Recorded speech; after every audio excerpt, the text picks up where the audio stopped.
Ladies and gentlemen, it is showtime. Please enjoy the show.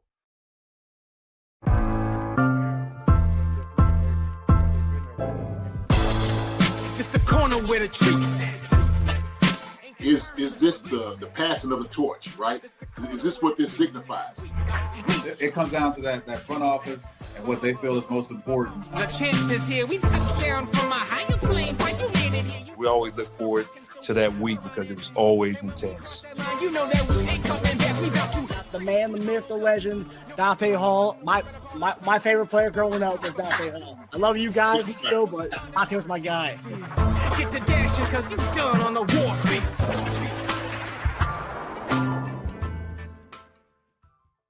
Chief Concerns is presented by PrizePicks, America's #1 sports picks app. PrizePicks is really easy to use. Just pick more or less on a few player stats and build your lineup in seconds. If you'd rather make picks on teams, PrizePicks has team picks too. You can pick the winner, spread, or total on games and fights, giving you even more ways to play. PrizePicks is available in most states, including California, Texas, and Florida. One of my favorite features is that you can follow me on the app, @Chief Concerns. Just follow my profile, tail my picks with one click, and even follow your friends to see what they are playing. Right here are some of my season-long picks. And you can see I got Kenneth Walker and Xavier Worthy on there going over their predicted yards total. And if you're new to PrizePicks, here's the latest offer. Play your first $5 lineup and get $150 in lineups if you win. Just sign up using code HMA. PrizePicks recently updated this offer, so now is a great time to check it out. Use code HMA when you sign up to get $150 in bonus lineups if you win your first $5 lineup. PrizePicks, code HMA. Download the app today. Play responsibly, and thanks for supporting Chief Concerns.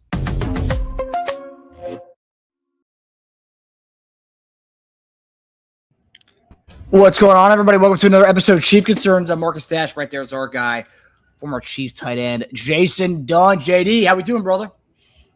Doing well. Can you hear me? Yes, sir. Loud and clear, baby.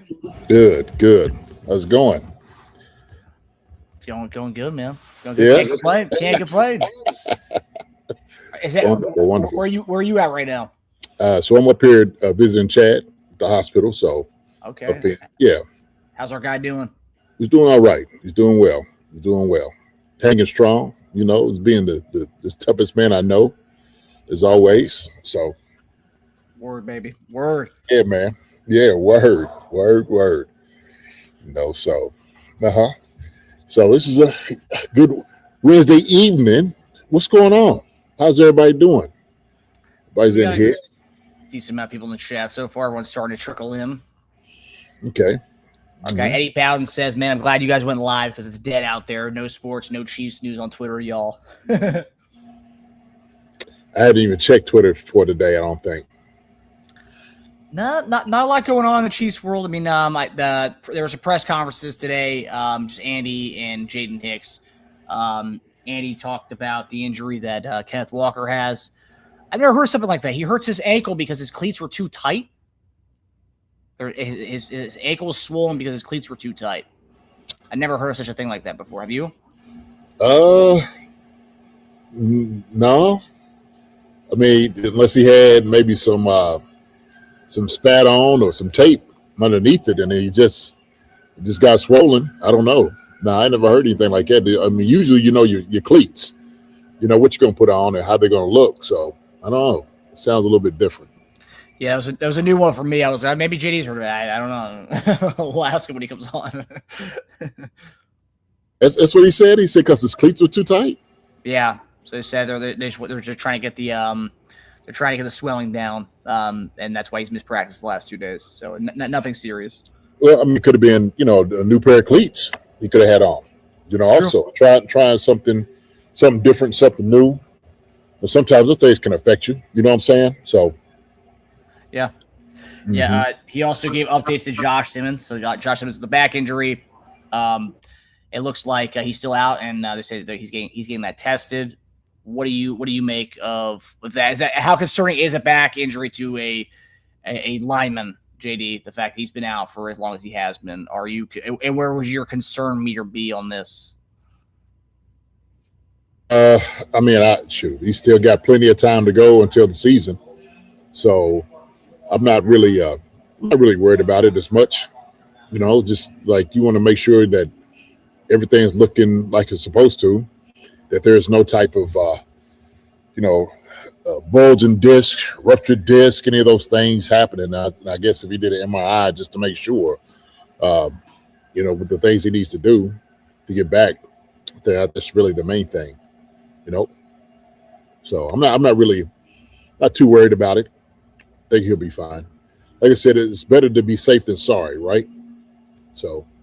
Yeah, I mean, being out right now and this next week. I mean, next week's your last little bye you get, right? The last preseason game this week, and then you have this that one more week of rest before you're actually going all in for the Broncos the following week. So take as much time as these guys need. I mean, whether it's shoes being too tight, back injuries, whatever. But good thing that that Trey Smith's back with his hip injury. Sounds wild, man. Shoes too tight. It still sounds well after you say it. I'm like, what? I mean, that can't be the real. I mean, I don't know. So coaches will give you little tidbits of information. Maybe he rolled his ankle, but instead they're just going with his cleats are too tight. Yeah. Yeah. I don't know. But so we got a few things to go over for tonight's episode. Obviously, we have a new addition in Kansas City that we'll talk about. To add some O-line depth, but we finally. The Eric Bieniemy, Rashee Rice. For so long, people were talking about bringing in Eric Bieniemy will pay off dividends for Rashee Rice. Because he's a very structured guy. He's gonna kind of he sets the goals for what he wants his guys to do and what they want to accomplish. And you got to kind of have to follow that. And Bieniemy, Rice, they never crossed over it until this year. So finally at the podium, the media asked Eric Bieniemy what he thinks about working with Rashee Rice, and he had some interesting comments to say. So I'll roll the tape here. He is a very good player. His overall resume has spoken for itself. The thing I'm trying to get to know, and we're still working through this, is getting to know the person. To see the things that make him click. What are the things that inspire him? What are some of the things that he loves to do off the field? It's all about building relationships with people. And so the thing that I love about Rashee, first and foremost, he's tough. He's very, very tough. Another thing, and I'm not saying this in a bad way, he's hard-headed. You know what I mean? And he's stubborn because he feels that he's good enough at certain things. And I like that because you got to get him to see it from a different point of view.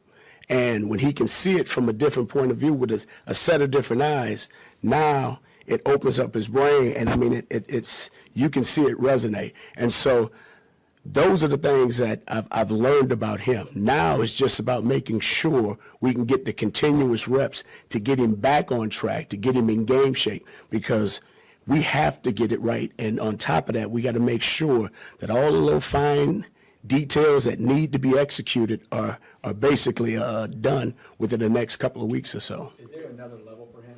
I believe so. I believe there is another level.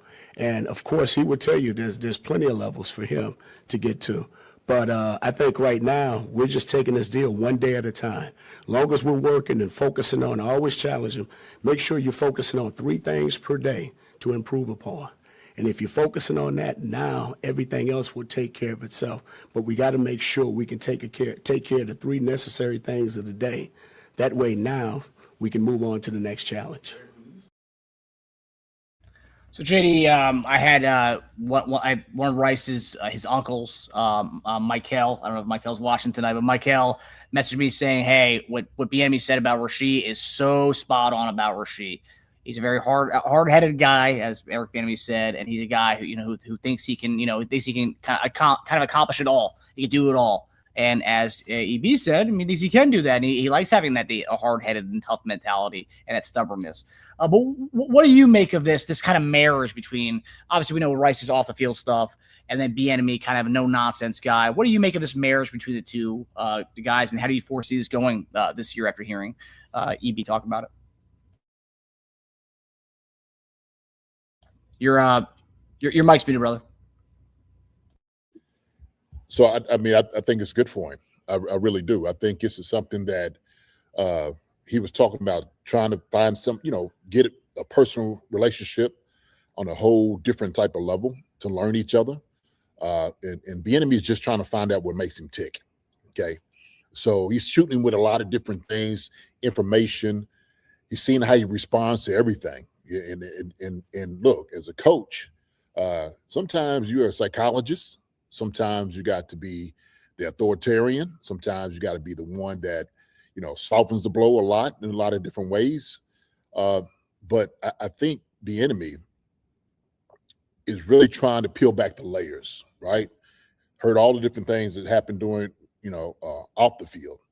But on the field, he sees that he's brilliant in a lot of different ways, and he brings a lot of versatility to what they do. And the hard-headedness of like trying to do as much as you possibly can. He says, you kind of like some of that, right? Because you feel like you can do it all. That's ambition. And as long as a player is ambitious about who he is and what he wants to be, that's a great thing. As long as it's not selfish, right? That's different. And so you can have ambition without being, selfish to help out everybody else around you. You just want to be better. You want to make your team better.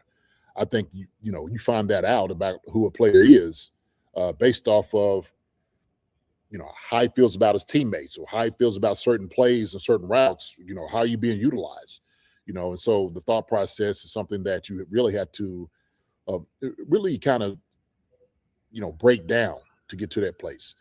But, for Bieniemy, he's been around for a long time. He's seen a lot of different guys. That's the thing about it. So this is something that's not new to him.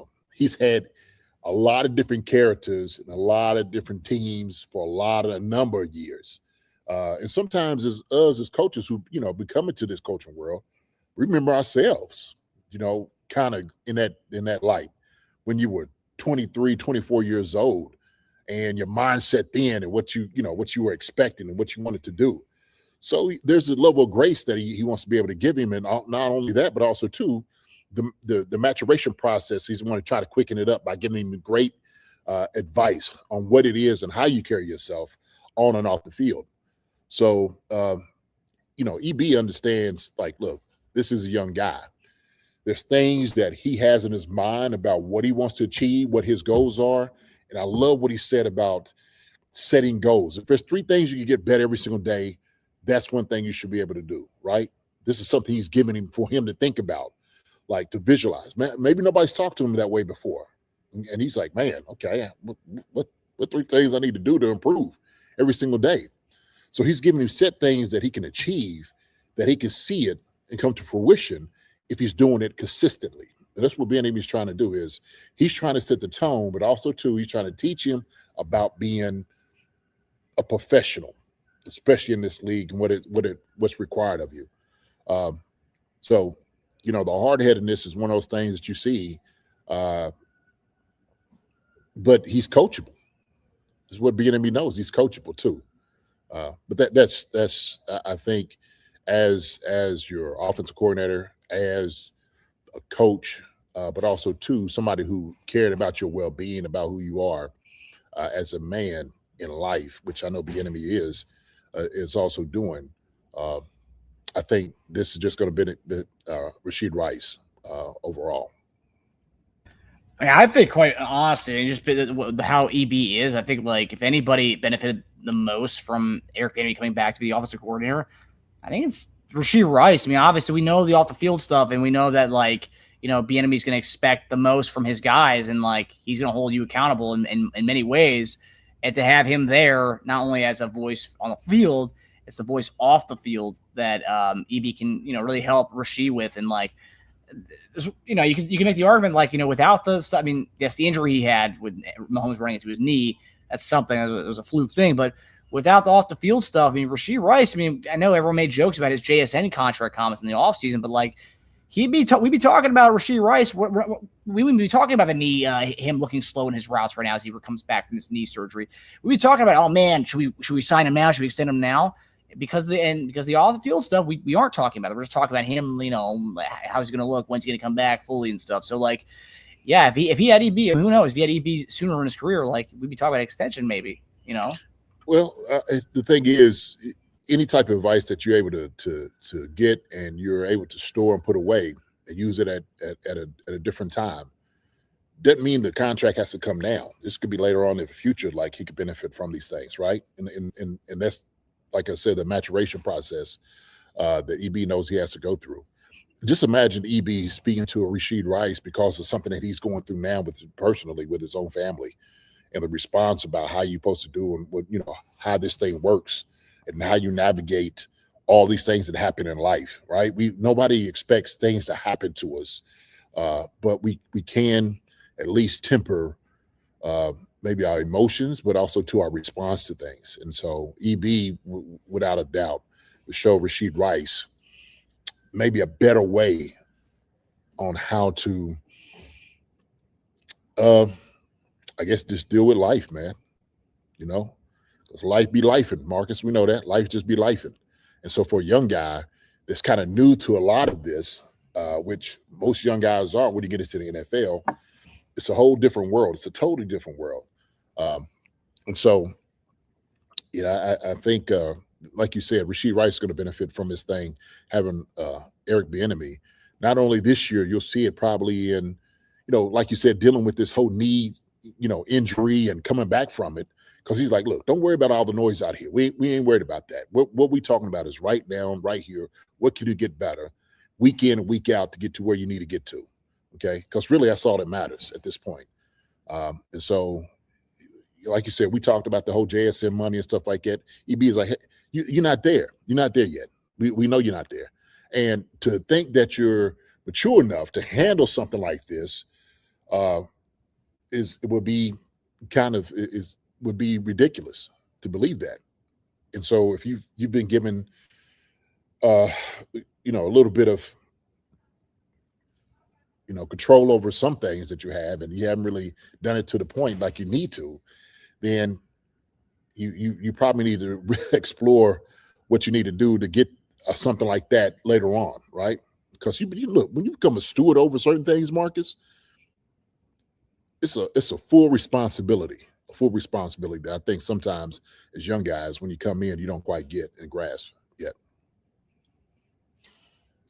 And it's a luxury to have a guy who did play in the league, and a guy who knows one of the best coming out of college. And then when he got to the league, you have a guy who's been there, like you said, you guys know how it is. Not saying Nagy didn't, for example, but Nagy played CFL, arena football. Arena football, yes. Arena football. One of our boys. Yeah, Shout so out Burks. Yeah, that's right. We are guest of the show last year.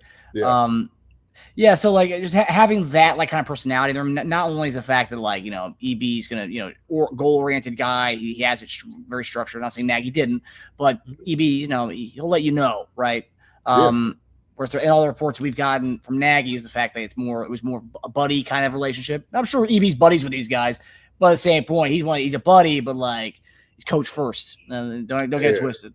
No, it's respect is expected. And so, he's like, look, you ain't got to like me, but you're going to have to respect what I say and how I'm teaching this. And if you don't get on board with it, then you just won't play or you won't be here. It's real simple for EB. And so EB is laying it straight out for him exactly who he is and what he expected and what you should do. If you don't do any of those things, guess what? You will not play. I know EB is like, I don't care if you're a first rounder, second rounder, you done been in the league for 10 years. None of that matters. I think it was kind of part of the problem with Shady was, EB's been around. He knows. Yeah, hey, this ain't, everybody cut from the same cloth, man. And EB, he ain't about that business, that silliness. Well, and I think it's good. Every locker room should have a coach like that. And it's honestly, it's good, especially when you have a room full of young guys. I mean, Rashee's the oldest guy in that room, or maybe Taekwon might be a little bit. But either way, I mean, when you have a bunch of young guys like that, you want to have a kind of a heavy-fisted hand. Say, hey, if you mess up, you don't do it my way, you're going to the bench. I don't care.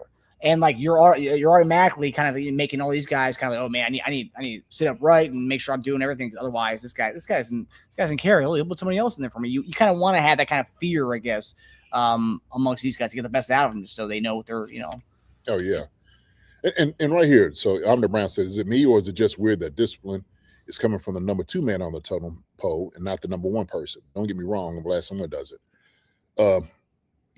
Andy has to manage a lot of different characters, the entire team. And what you do is sometimes you will at least try to shoot something like that down to, like your offensive coordinator. Your offensive coordinator is going to be, he's running the offense. Rashee Rice is going to be in front of him majority of the time. 7-on-7 films, individual, team, and all those different things. Rashee Rice is going to be right there with Eric Bieniemy more so than anything else. Reed's got to go on the offense, the defensive side. They got to go to the special teams. You got to deal with people up top with Brett Veach. He's having conversations with those guys. So he can't, micromanage everybody. It's not healthy to do that. You got people to do those things. And he's got the right person not only to do it, because EB knows exactly what Andy wants. And he could convey that information straight to Rashee Rice, what Andy wants. But not only that, EB might have a different type of relationship or can relate to Rashee Rice on a whole different level as a player, as someone who's put on and suited some things up. I'm not saying Andy has it, but the EB is like, hey, man, like, shoot, I'm going to tell you right now, you're dealing with me at this moment. And so that's all you need to worry about is dealing with me at this, nobody else. And I got carte blanche to do what I need to do and what I want to do. So don't go crying to daddy or somebody else over here. It's like Denzel Washington said, I'm your daddy. When you go to I'm your daddy. Who's your daddy? I'm your daddy. Right? So, he just delegating, that type of that authority to EB, like as he should. Yeah, I mean, and like I think most coaching staffs have a good cop, bad cop. Like, right? There's always have to have that. Yeah. Well, I mean, if you're playing an offense, first you start with your position group. Next will be the offensive coordinator, and then the head coach. If you're not being heard, but if the head coach is saying, "Hey, we need to get this guy tightened up," that's your job. I trust my coaches to do their job. And that's coaching guys up. So, and we have like you could say a mini EB with Chad O'Shea in his own position group too. So like he's getting, I mean, all these receivers are getting not just Rashee Rice, but all the players really in that receiver room. They're getting the best of the best, and they're going to be held accountable. Man, that's the word of the all season, but they're going to be held accountable within their own room. And then as well as in the entirety of the offense. I mean, I think I saw the other day someone posted a clip from practice 2 days ago. They're already obviously they're back in their facilities and whatnot, but it was just showing Kenneth Walker. But in the background, the video was on Walker. In the background, I hear Chad O'Shea's yelling, and I'm like, wow. That's and in fact I already know what Chad O'Shea sounds like just for by these off season videos and whatnot. It's like, man, like. And I'm not saying anything about every coach has their own way of speaking, but like Coach Embry, I don't think I ever heard him speak, and I never heard him yell. I mean, based on these videos that we saw, and I couldn't even I probably couldn't point his voice out in a lineup, to be quite honest with you. But the fact that we're already 3 months into or 2 months into him being a receivers coach, like on the field, I know what he sounds like. I mean, that just says so much about who we have as the wide receivers coach now. Yeah, and maybe it's needed.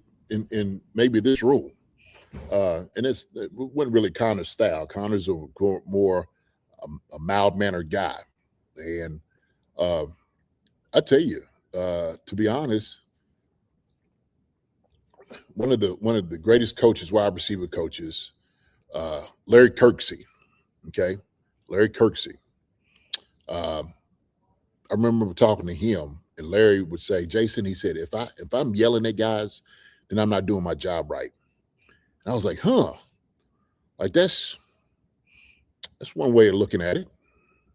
He had Jerry Rice, T.O., let me see, Andre, what's the name of it? Down there with the Houston. Yeah, Andre Johnson, yeah.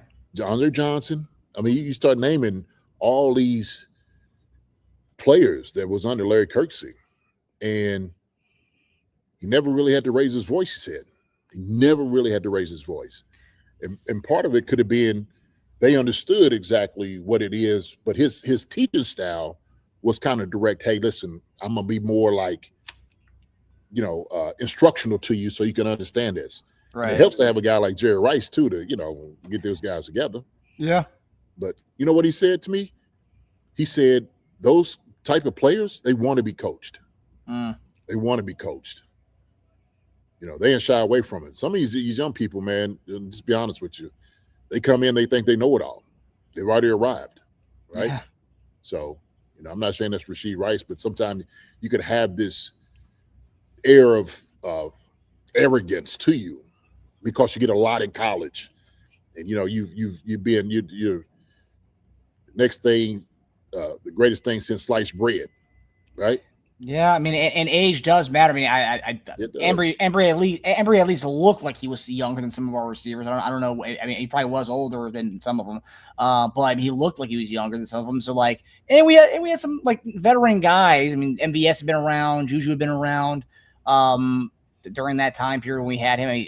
Hopkins had been around. I mean, I heard more stories about Hopkins teaching our receivers than I heard about Embry teaching our receivers anything. I mean, everyone was saying, "Oh man, Hopkins taught me so much this year and whatnot." But yeah, I remember we had Kirksey on the show. He was great, and he was you could tell he was more of a mild-mannered guy, very very soft-spoken, but it was an engaging listen, right? It was an engaging. I could totally see him being in the wide receiver room and having him go over stuff, and it would be man, I could hear, I could listen to you talk all day long. But let me ask you, because O'Shea comes from Saunders, and when you were there, was Charlie Joyner a yeller, or no? He wasn't. Charlie wasn't not a yeller at all. Not a yeller at all. Instructional type of coach. Joke around with guys, but he had some older guys in the room that that understood. But he had an expectation about what he wanted guys to be, and guys could respect that because they knew who Charlie Joyner was, right?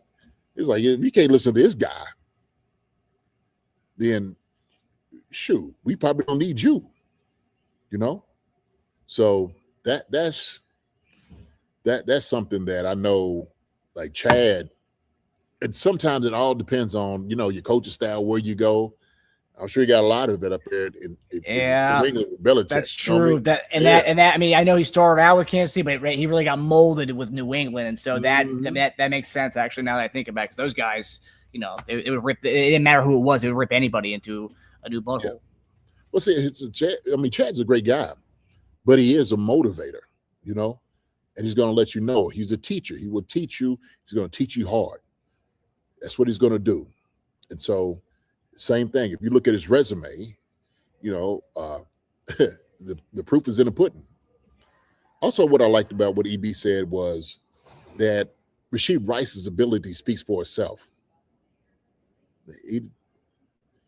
We know he's good. He understands that he's a great player. So let's build on that. Let's build on those things. I thought that was a great statement by him, actually. Yeah, because it's showing what he's a believer, and he's also a believer that he can take another step too on top of that. Yeah, right. Yeah, it's not all this bummy stuff out here. Everybody else is calling him and all of this, and he's trash and getting rid of him off the team. Man, I see that stuff, and I'm just like, yo, like it's crazy to me. I mean, it really is. And the guys made a mistake. A couple of them, right? Big ones. Yeah, we ain't taking anything away from that. We're not. We're not trying to diminish what those things are. But at a certain point, you got to be able to move on from that. And what I think the Chiefs have decided right now is they're still waiting to see what this is going to be. They didn't want to reward it with JSN money. They didn't reward that. And his actions, that's not what it is. He's still got to earn whatever it is he thinks he's worth. He's still got to earn it with the Chiefs. None of that's going to change. But while he's here, while he's still under the contract of the Kansas City Chiefs, and he plays here, and he's wearing that number, okay, he's going to be asked to do what they ask him to do. Pure and simple. So, and and he still got to prove at Marcus. Yeah, no, I'm every with you. single day. Yeah. And Texas Simon says, once you start catching the ball, everything will be forgotten. Yeah, I mean, a lot of fans, are like that, right? They'll say one thing because he looks slow in training camp, and then week 5 when he's going 7 for 130 and 2 touchdowns, they're gonna delete their tweets of what they said in training camp. So it's the fickle fans. Yeah, some of the stuff. Yes, yeah, some, and then others will say, well, that was according to PFF, that was the 29th ranked secondary. Of course he did that to them. Like, Yeah. They don't worry about those people. Yeah. All right, so next one. Media got to be able to catch up with Patrick Mahomes. We heard from him throughout training camp, just how the knee is doing. And, we're a couple weeks away from the real deal, week 1 of the NFL season. And one thing that stood out to me in his presser, and I'll play a few sound bites from his presser, but he talked about the 9-month mark, and I've been saying it all along. I haven't heard much of him talk about 9 months as far as because they say the retail rate is dramatically increased if you come back to sport, especially a contact sport, before the 9 months. And he kept saying 9 months today, and on that Monday night would be the exact 9-month from surgery date. He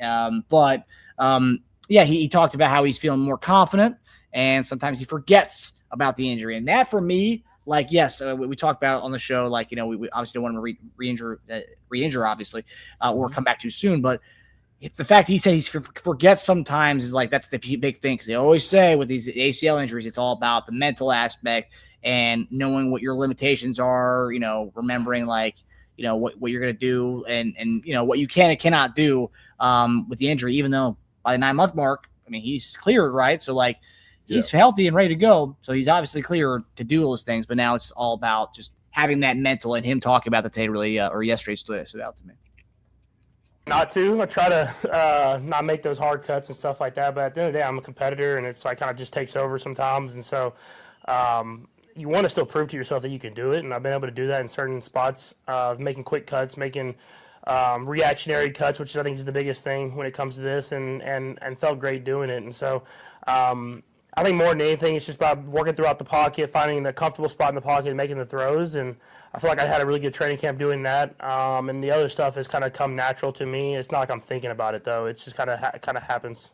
Obviously, I haven't played in the game and been able to get hit, but having people around me and competing and doing stuff like that, it's almost like I do everything I naturally do. And then after, it's kind of like the coaches come to me hey, let's calm down a little bit. It's just like being a competitor, I want to go out there and win. I want to go out there and give everything I have for the team. And so I haven't had any hesitancy kind of throughout the plays. It's kind of the coaches talking to me after and telling me we're just practicing. It's not a real live game. And so other than that, we've been good.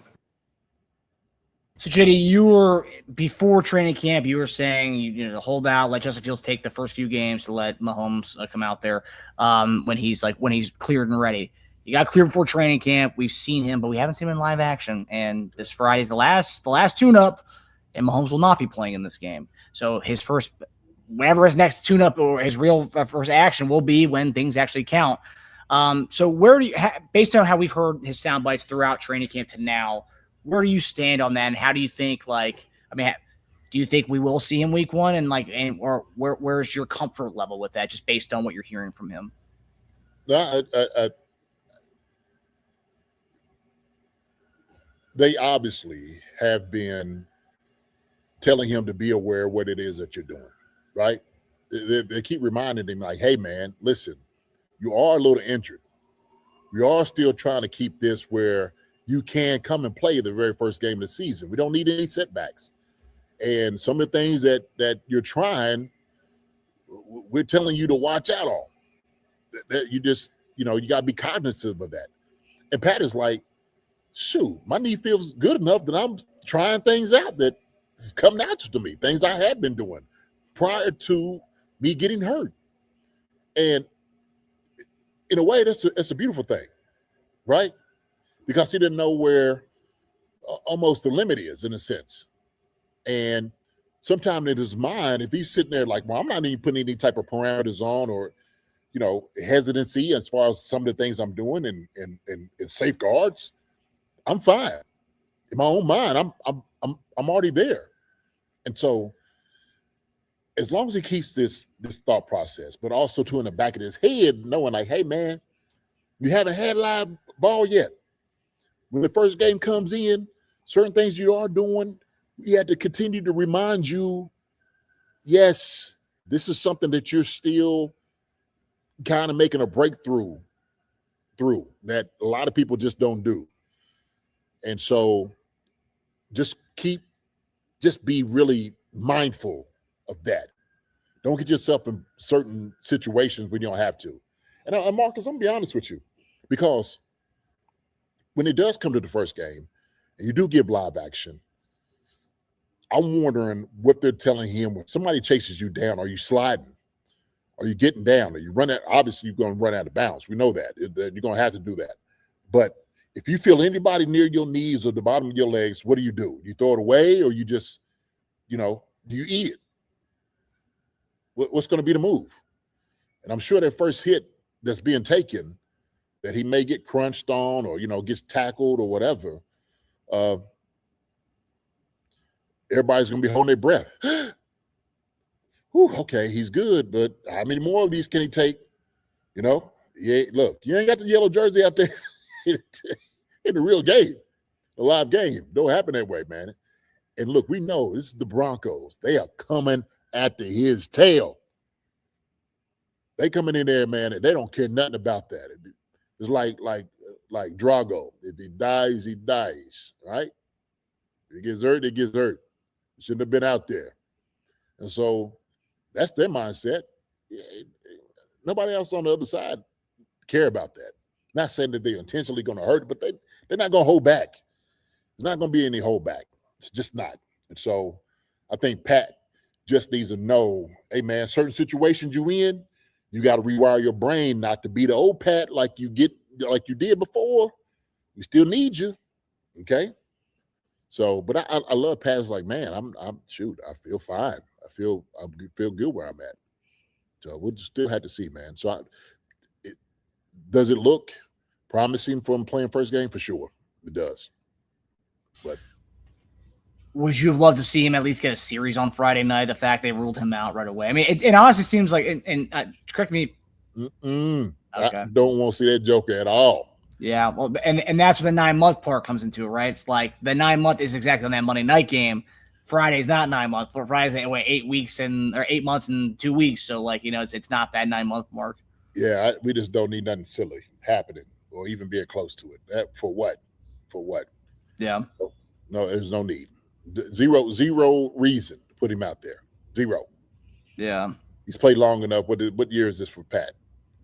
10? Is it 9? Yeah, 9 or 10, yeah. Yeah, for what? What are we putting you out there for?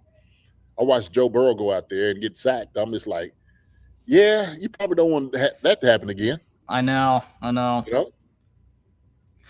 Yeah, I mean, would you say this is coming because you're watching a lot of these preseason games this year, and I think I say this every year, but it feels like more and more and more and more and more, you're not seeing these ones at all. I mean, Andy has pretty much said multiple times. I mean, Chris Jones even said he shouldn't play the ones at all. I mean, that's kind of the consensus from these older guys saying we shouldn't be playing in preseason. But then you have some retired NFL players who say actually guy's not playing enough preseason is why the first few weeks of the season looks the way it does, because guys just aren't you're seeing maybe some soft tissue injuries. You're seeing just the games just look just sluggish out there. And it's not until week 4, week 5 where you start to see actual football being played. But I mean, it just, what do you make of this slow burn towards one's not really playing preseason anymore? I know it's trending that way for a while, but now it's preseason to me is what Senior Bowls are now in college, where the guys who are committing for the draft, they're not playing in the Senior Bowl. They're not playing they're not playing bowl games anymore. You know what? I think you can argue both points. Both have a valid, argument about what they feel. And so, yeah, you'll see the first week of the season look kind of like some boo-boo. Well, everybody's going to be a little boo-boo because nobody's actually going out preseason in your number ones, right? So it should be on a more even playing field, because hey, well, shoot, nobody got no preseason work. But also, too, the reality, Marcus, is a lot of these ones are making so much money if somebody gets hurt, man, you don't want to lose out on that. It's what, like, when these owners are sitting there talking about you want to get another game in, you trying to get all these different games in the preseason. Guys they ain't going for that.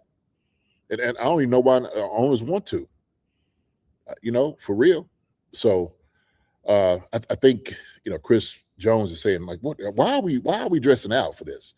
If this is for preseason for guys to have a chance to get on the 53-man roster, we coming out here getting dressed up, getting sauced up, running around, getting sweaty and all those different things, fine. Okay, we'll make it a dress rehearsal. But after that, we out of here. All of us got our caps on backwards, and no tape on. So why even make the illusion like we are going to go out here and go play? So I think it's maybe, and then maybe some ones do need to play. Some young guys that you're like, hey, you're going to be number one, but you do need the work. You need the work. Why, Coach? Because you was never number one before. Well, you still on the bubble belt being a number one and number two. We still got to figure that out. So throw those guys out there that needs the work, okay? But, the guys, your main stars, patting those guys is making $50, $60 million a year. All them suckers need to be doing is eating popcorn on the sideline. Yeah, keep them far away. I guess my only thing, I mean, obviously the 9-month thing is a big deal in this situation because of the ACL. But it's just seeing him for a series, just so like his first taking a hit isn't on that Monday night where everybody in the United States is going to be watching that game, being like, oh, and then he gets up and it's, oh, there you go. Like, it's a sigh of relief when he gets up from his first any kind of hit. Even when he doesn't get sacked, even when he just throws a ball away and he just gets shoved by Benito after he throws the ball, seeing him maybe possibly fall down on that. We did see one play during training camp, which made me I was worried a little bit. It was a play where he ran and he tried to lateral it, and Peter Woods chased him down. He fell when he tried to lateral it. I did see that. Yeah, I mean, nothing happened obviously, but that for me, if I was like that, I'm sure the coaches were like, "What are you doing, dude? Like, what are you doing, man?" Trying to have fun, man. You fucking get stuck, anything like that. We still got to figure out the whole structure of your knee. How durable is it right now? And we don't want to do it over something silly like that. So. Yeah, especially too, you're wearing a yellow jersey where you're gonna run out there and do pitch plays out in the open field. Like, I mean, no one's tackling you anyway. Right. But yeah, so all good things to hear from Pat. And I do think we're all kind of aligned that he probably will play that first game of the season. Because I think they even asked him today, like, is there any more like a test you have to go through? It's like, I mean, no, the test he had to go through was the test for allowing him to even be involved in training camp and whatnot. The next test is taking that hit and seeing how you feel after that hit. That's the next test, and you really can't replicate that. Yeah, no, can't do it. All right, so final topic. So in a couple days, we're going to start to see the 90-man come down to 53. But even with that, let me add this answer. I feel as much as they get paid, they should be playing ball. Injuries are part of the game. Yes, regular season. Absolutely. That's when they get paid. That's when they get paid their contract money. The contractual money is getting paid during the season, John Blue Wave, my brother. So we're not paying them to play preseason. They get a check, but it's a camp check is what they get. It's nowhere near what they get during the season. And you're not going to have the fans out there anyway for preseason to watch this happen. It has no bearing on the season whatsoever. Preseason can't make you in the playoffs or kick you out of it. And so doesn't go on your main record. So that's why during the season when they should play.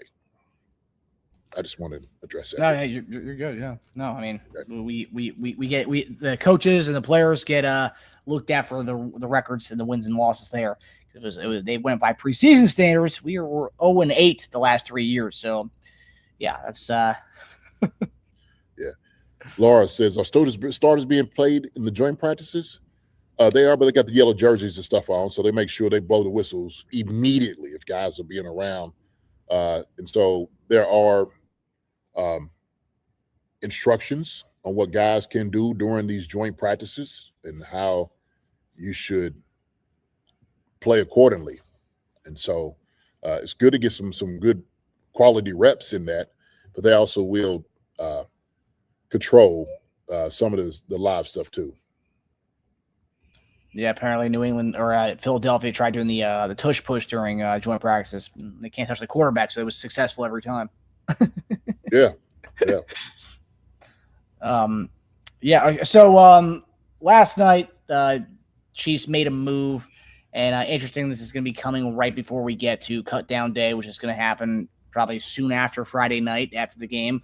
And who knows, JD? Some of the guys already might know that they're not going to make the team right after that game is over on Friday. I mean, it's pretty cutthroat. Yeah. But Chiefs made a deal, and they got Joshua Ezeudu from the New York Giants. He was a former third-round pick from North Carolina when he played at UNC. Chiefs traded a 2028 seventh-round pick, so not this coming draft, the following draft, so 2 years from now. Ezeudu has allowed 0 pressures on 45 pass blocking snaps this preseason. He's allowed 12 pressures over 235 career pass blocking snaps since 2022. So obviously, he's more of a pass blocking guy. I didn't really see any run blocking numbers from him. Plays guard and tackle, left guard, left tackle, right guard, right tackle. He's played them all. I think he's primarily a right guard, right tackle. That's what he's primarily, but he's played from left to right. Everything but center is what he's played. Yeah. So, Jay, I'm seeing a lot of people say, "Oh man, this is not good for Trey Smith." So, well, Trey Smith's back at practice, so nothing to do with Trey Smith. Some saying, "Oh, this could be Josh Simmons' insurance." I don't think it's Josh Simmons' insurance. This guy's not going to be playing left tackle. This guy's for me, it's another depth piece to have. And what it tells me is the other guys we've talked about, the guys that Khalil Benson leapfrogged. Mm-hmm. It says a lot about those guys, and they want to bring in a guy who's had experience playing meaningful snaps over some of these other guys just aren't doing anything in the offensive line right now. But what does this move tell you? And do you see this guy playing at all? Hold on, Marcus. Let me talk to these guys real quick. Gotcha. All right. So while JD does that, I'm gonna play the clip of Andy Reid talking about Josh Ezeudu. So here's Andy Reid talking about Josh Ezeudu today at the presser. The Giants did not release him. The Giants traded him to us for a 7th-round pick in 2 years. So here is Andy Reid.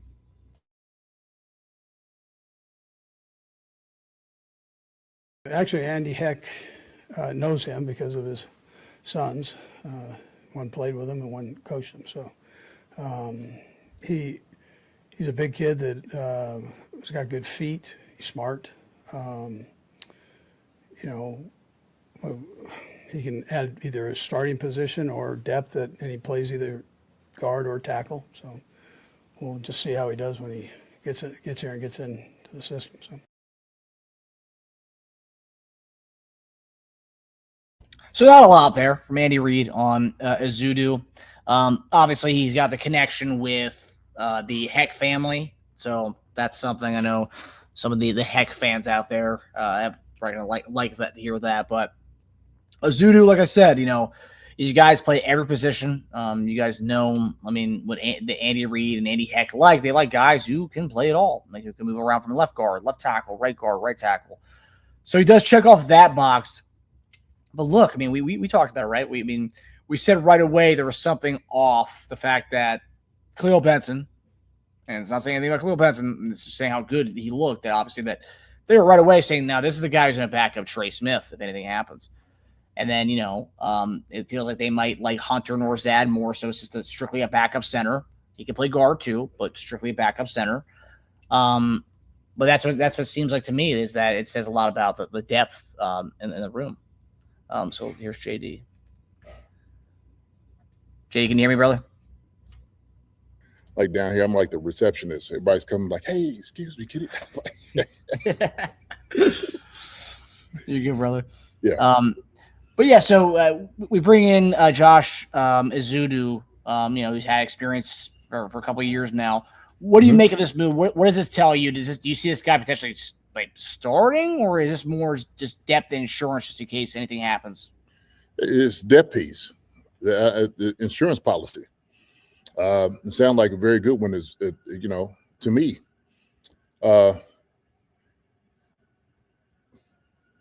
former 3rd-round pick. Andy said that, I guess Andy Heck's kids known him, was under them. I think this is something that they felt like a good player like this could come and help out. And Marcus, we talked about this, okay? Trey got hurt, missed a significant amount of time with his hip. We don't know if it could be something reoccurring with him. Hopefully he's fine, no more problems with that whatsoever. But then you start looking at the right tackle, right? Khalil Benson, Jalen Moore. Jalen Moore's projected to be the starter there. If it doesn't work out, Khalil Benson go in.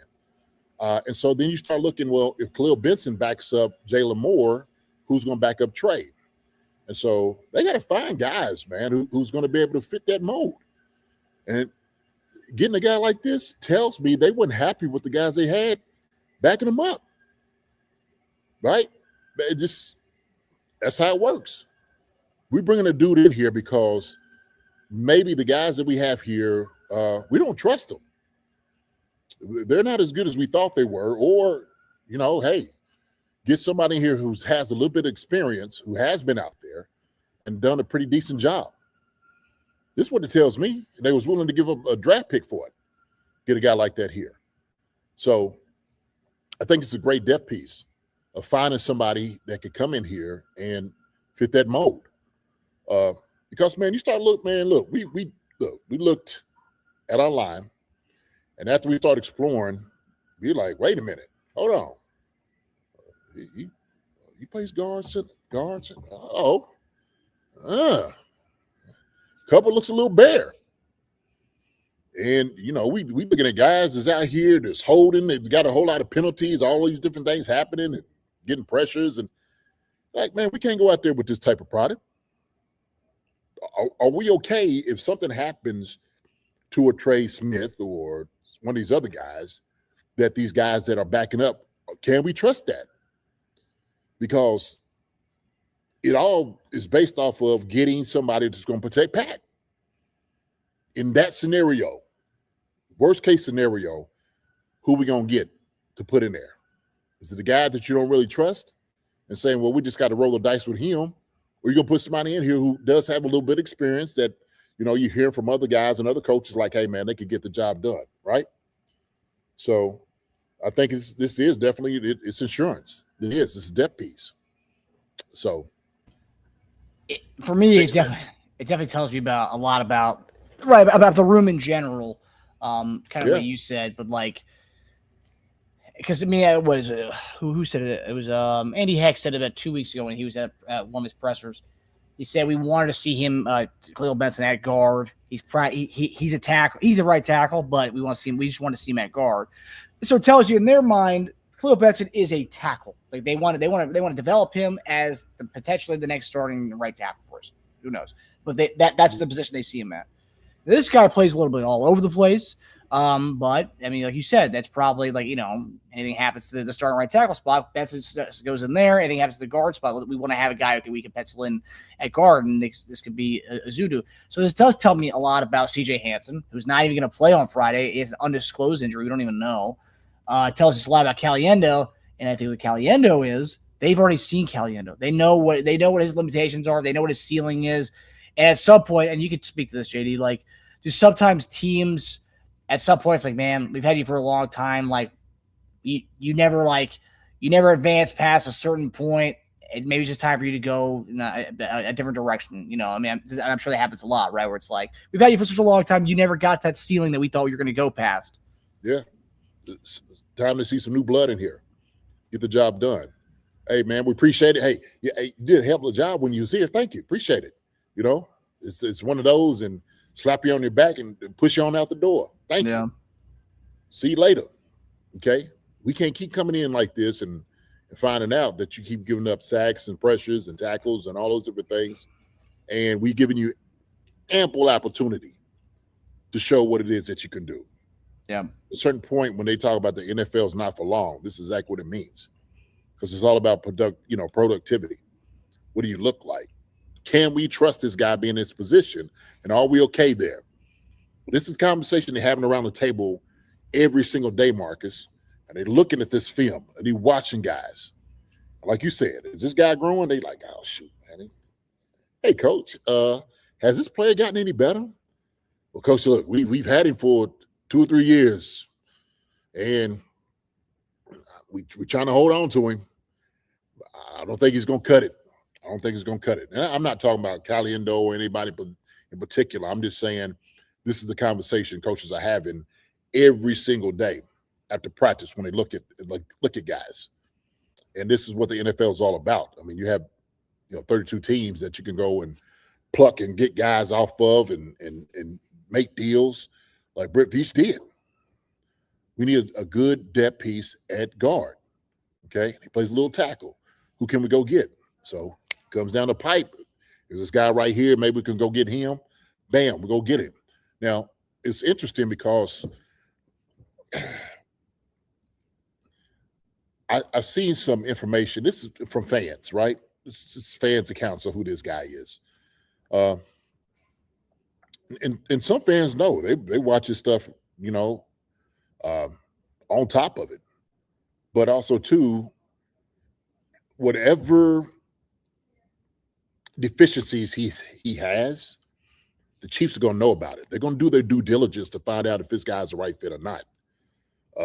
So, maybe the fans, oh, okay, good riddance. Y'all taking somebody who's been injured, this and that, blah, blah, blah. Okay, well, shoot, he might be our fit. He might be our guy. One man's trash, another man's treasure. So, yeah, and the Heck connections. I mean, that definitely helps. Obviously, if they bring him in, he knows something. That they played with one and played under one, right? Is something like that? Yeah. Yep. So. Yeah, I mean, I have heard some fans, our fans, saying, "Oh, if Heck's endorsing him, that's not a good thing." So.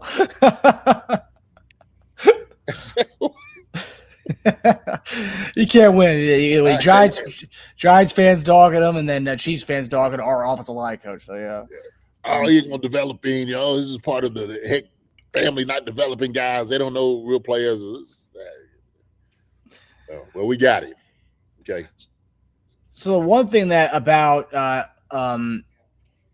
as a dude that a lot of the fans, the Giants fans were saying, but at the same time, we've had guys like this in the past, right? Like Niang was a good example, a guy who was always hurt, so you never really got to see him. Like he could have been good, but he's always hurt. But a career injury, so his rookie season placed on IR in December due to a neck injury. He had a 10-game rookie season. He had two starts at left guard during that time. 2023 suffered a toe injury in week 6 while starting at left tackle, and was placed on IR in October after only 6 games and 5 starts. 2025 missed the entirety of the year with a calf injury, got hurt during training camp. And then so far looks like during a joint 2026 preseason game, suffered a minor leg joint injury after getting kicked in the back of the leg during a joint practice with Miami. So nothing so far this year, but he's had injury plague. We've seen guys who have that. We've had guys like that in our own. But again, like we talked with Caliendo, maybe going somewhere else, maybe this guy can go somewhere else and, maybe start fresh and start new with a new training staff and a new outlook and a new setting. Right.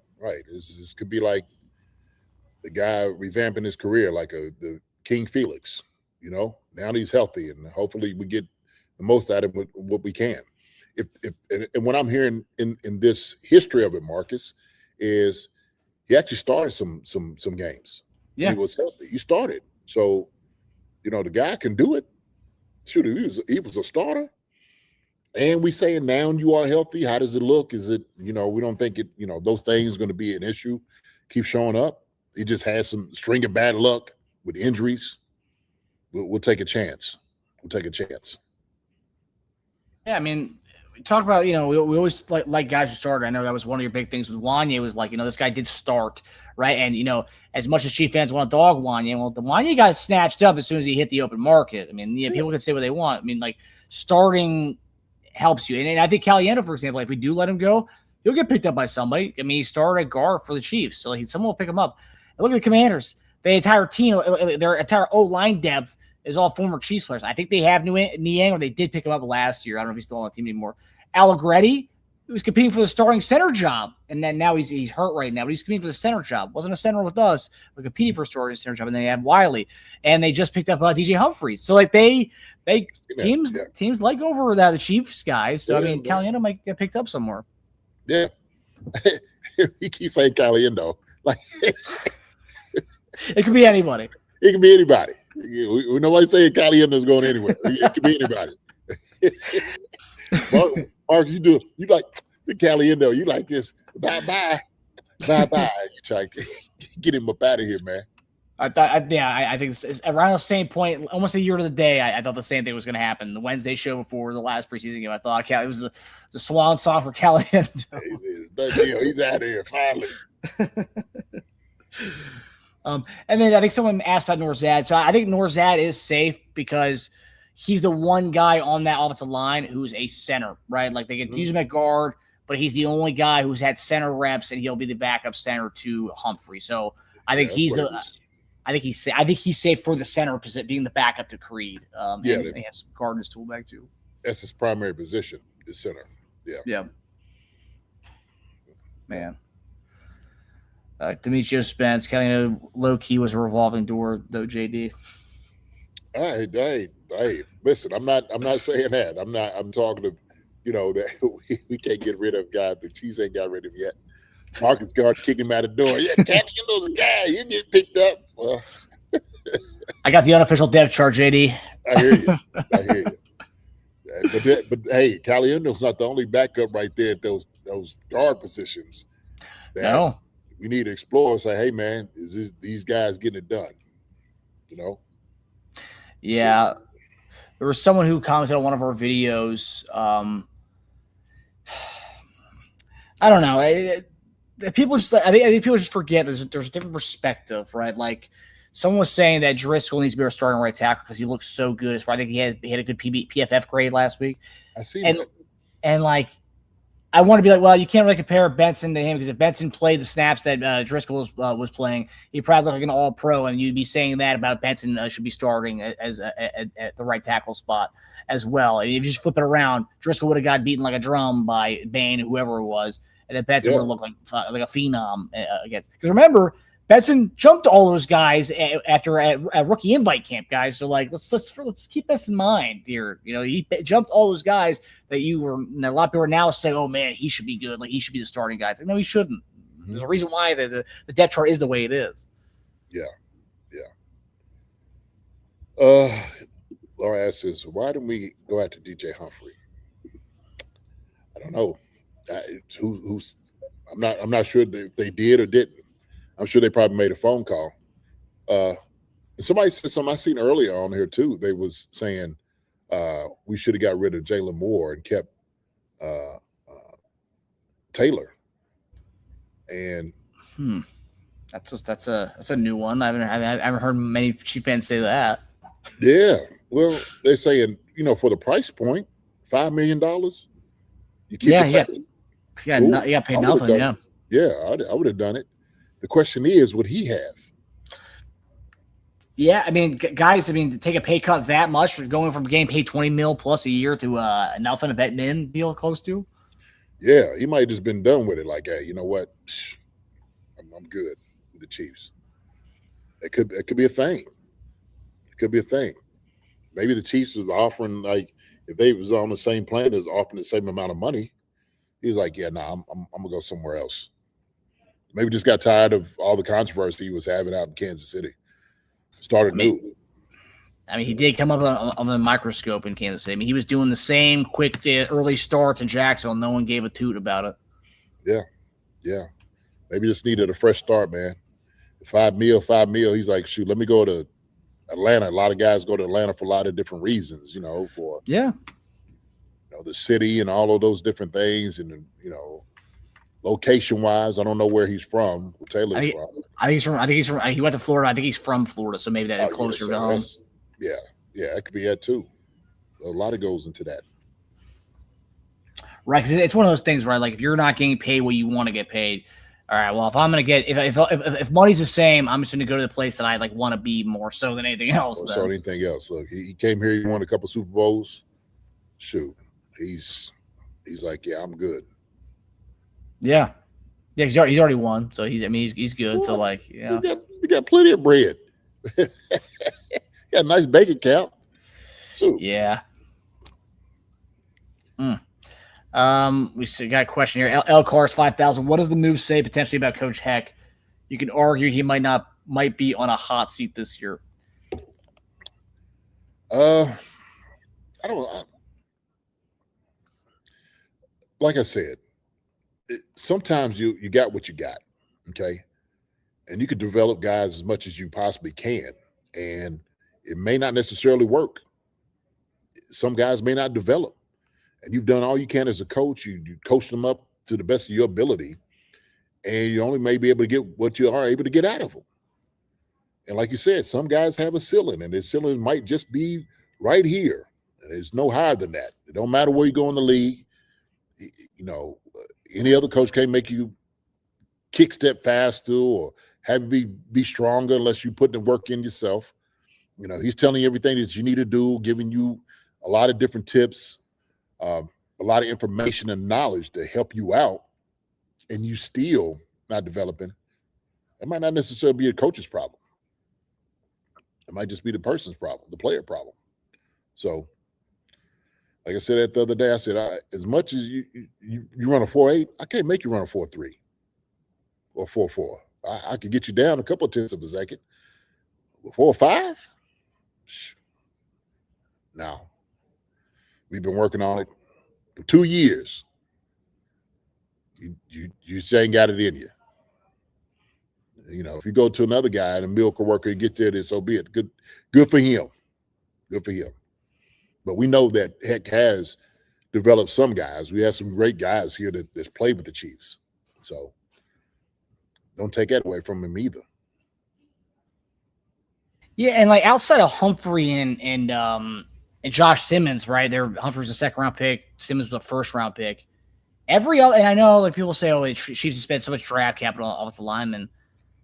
I mean, Niang was a third-round pick. Wanya was a third-round pick. But everybody else, I mean, Wiley, I think, was undrafted. I mean, he got paid pretty handsome money to go to the Washington Commanders. Allegretti got paid pretty decent. I think either he was the 7th-round pick, maybe, or UDFA. He got paid handsomely. Yep, and like with these examples, people don't want to give him credit for it, but like these guys, like yes, you could say, oh, Wiley was great, but no, I mean like Wiley developed under Heck. Allegretti developed under Heck. Yeah, and then the guys in Niang, injury history, and it just never clicked.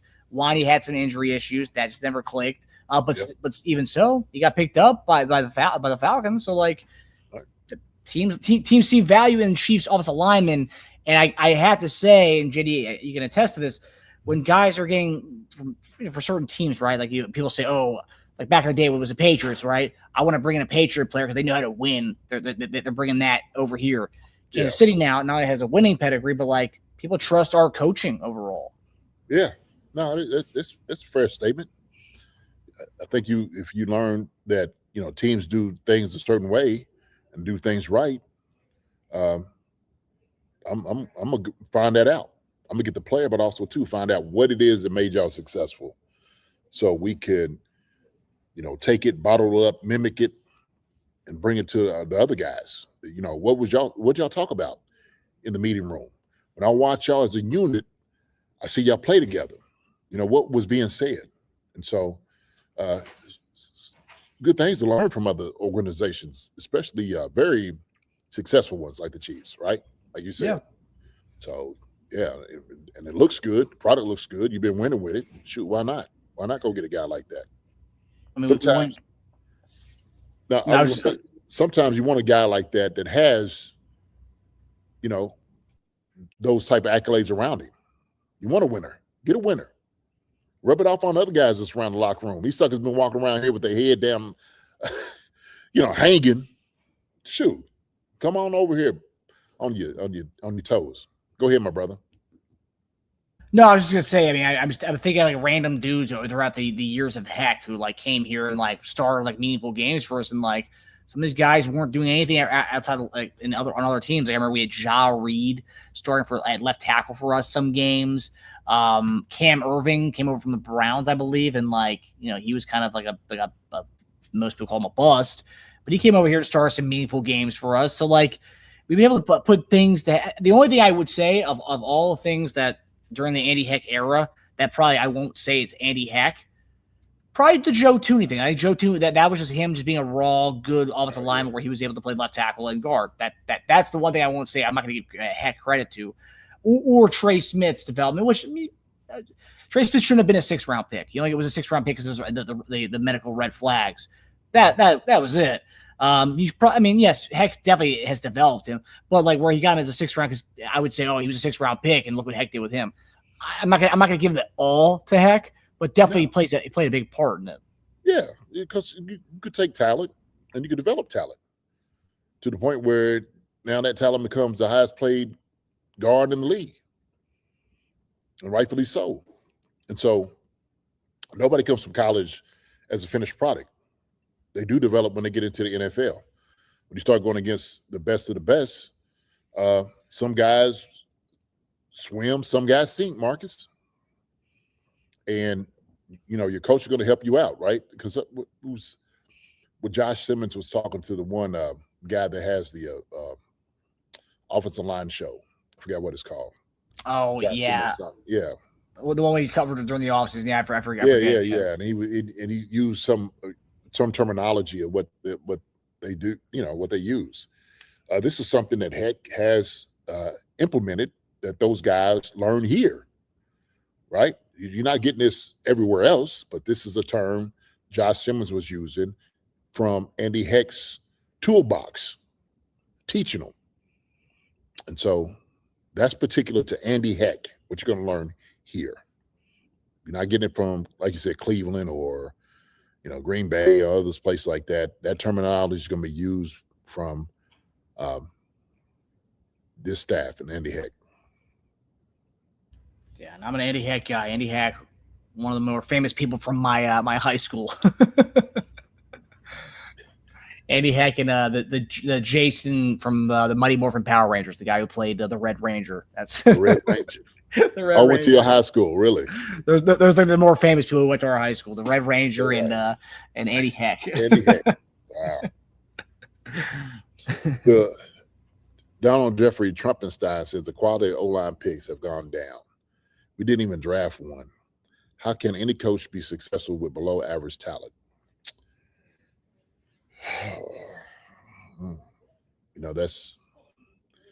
Has the quality gone down though? I think every year it's just like anything else. You might find a new class of guys that come in that are very good. And I just think it all depends year after year what you're going to see. Maybe there weren't guys out there, and also too, it could be a lot of different reasons why that is. You could think if this is part of like what you want to argue this point is, well, guys might be going to different places, NIL money, doing transfers, all those different things could be a part of that. Now, what you're getting out there is, like you said, in certain conferences, certain teams run particular offenses that is more conducive to success in the NFL, right? So it could be a lot of different things there, Yeah, but it is. I mean, outside of Simmons, Niang, and Wanye, most of our lineman picks, or actually outside of Creed and Simmons, everybody else is out after round 2. I mean, those are the only 2 guys who were drafted in the first 2 rounds from as far as offensive line. So yeah, King Suma developed here. He was going to be a left tackle, man. That's right. Turned to a pretty daggone good guard. They're getting another second rounder. Yeah. So. Yeah, and look, I mean, and Andy has helped him become a guard and had a horrible preseason last year. You never wavered, but there's a lot of people who are scared about it. And look, lo and behold, he's a good-looking guard out there. Yeah. So going to the whole, I like this move. Getting our guy here. What's his name again? Josh Ezeudu. Ezeduke. Straight out of the Tar Heel State. Yeah. All right, everybody. Well, that does it for us. So we'll be back here Friday night with JD. Has a game. You have a game Friday night, JD? I do. I have a game Friday night.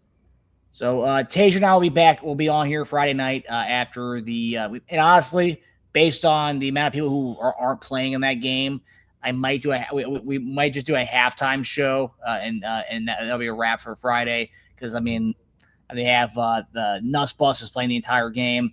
And based on the list that Andy went off on who's going to be out for the game on Friday, might be a halftime show for the game on Friday night. But yeah, Tasia and I will be here, and then JD and I will be back on Monday for Monday mailbag. I'll tell you what, Marcus. General 5170 said this. When was the next time are y'all letting people pop in on the show? How about we give 10 minutes. Yeah, let's do it. Throw this out. If you want to come on the show real quick, come on the show. Would love to see you, talk to you a little bit. So we're going to throw out, okay, for y'all could hit and come on. I know y'all hear us going away, but here we go ahead and get on with us real quick. We got time. Love to see y'all folks. Okay. Yeah, come on, General. Come on, General. Yeah, the link is in the chat now. Link in the chat. All right. We'll leave it on there. In a couple of minutes, Marcus, nobody comes on in a couple of minutes, man. We'll go ahead. I know. We'll count it out. But we have, this is a Wednesday is usually when we do this, at least coming on, getting some folks on. So, all right. But, in the meantime, I'll talk about this. We're going to have a good game on Friday. Looking forward to Nuss. See what Nuss is doing. Yeah. What do you think Nuss is, man? You think Nuss is going to have the whole? We'll have a good deep dive into who Nuss is with this game. Yeah, Nuss. We got somebody in here. What's going on? Hey guys, it's SoCal. SoCal, what's up, man? How you been, man? You doing all right? I'm doing good. I'm so glad to be able to chat with you guys. I was hoping you guys do this again. Yeah. Big season coming up. Yes, it is. Huge. Yes, it is. Yeah. What is your prediction as far as our record's going to be? Quick prediction. Boy, God, I hate doing that because it's so hard to tell.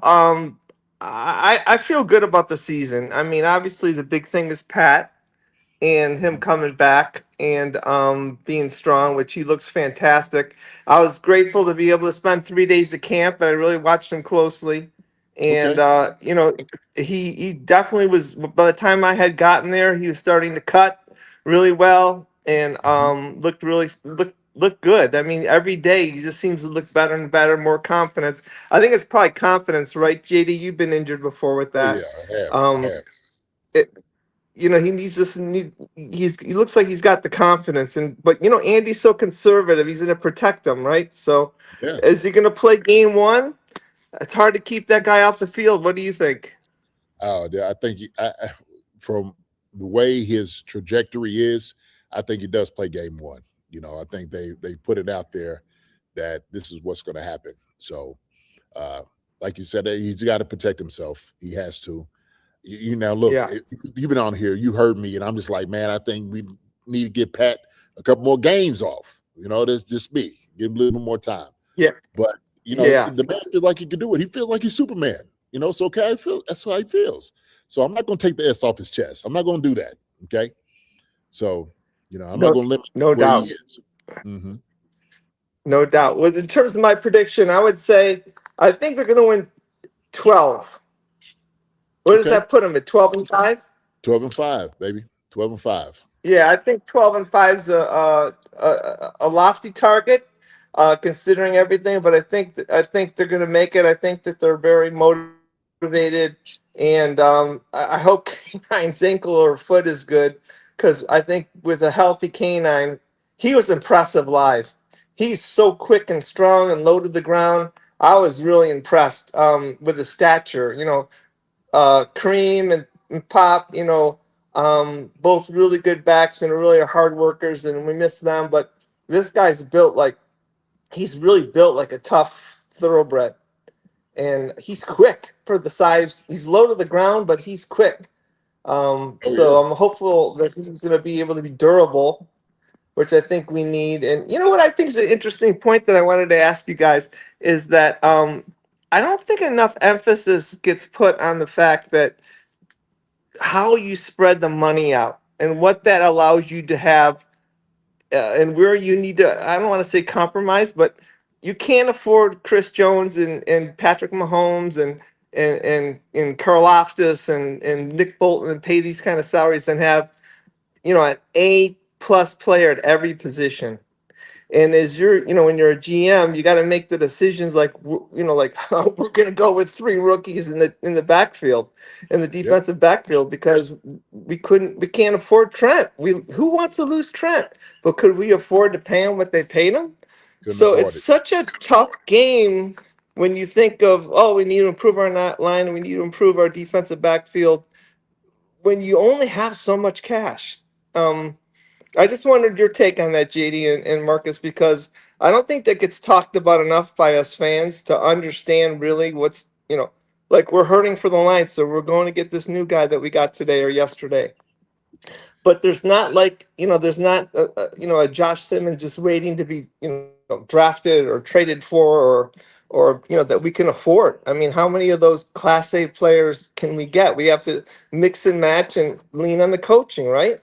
That's right. That's right. And we have. That's what we've done these past few years, and it's worked for us. It really has. And so we know that core group of guys we spend money on is a core group of guys that we need, and everybody else can really look to as the leader. And so they do a great job.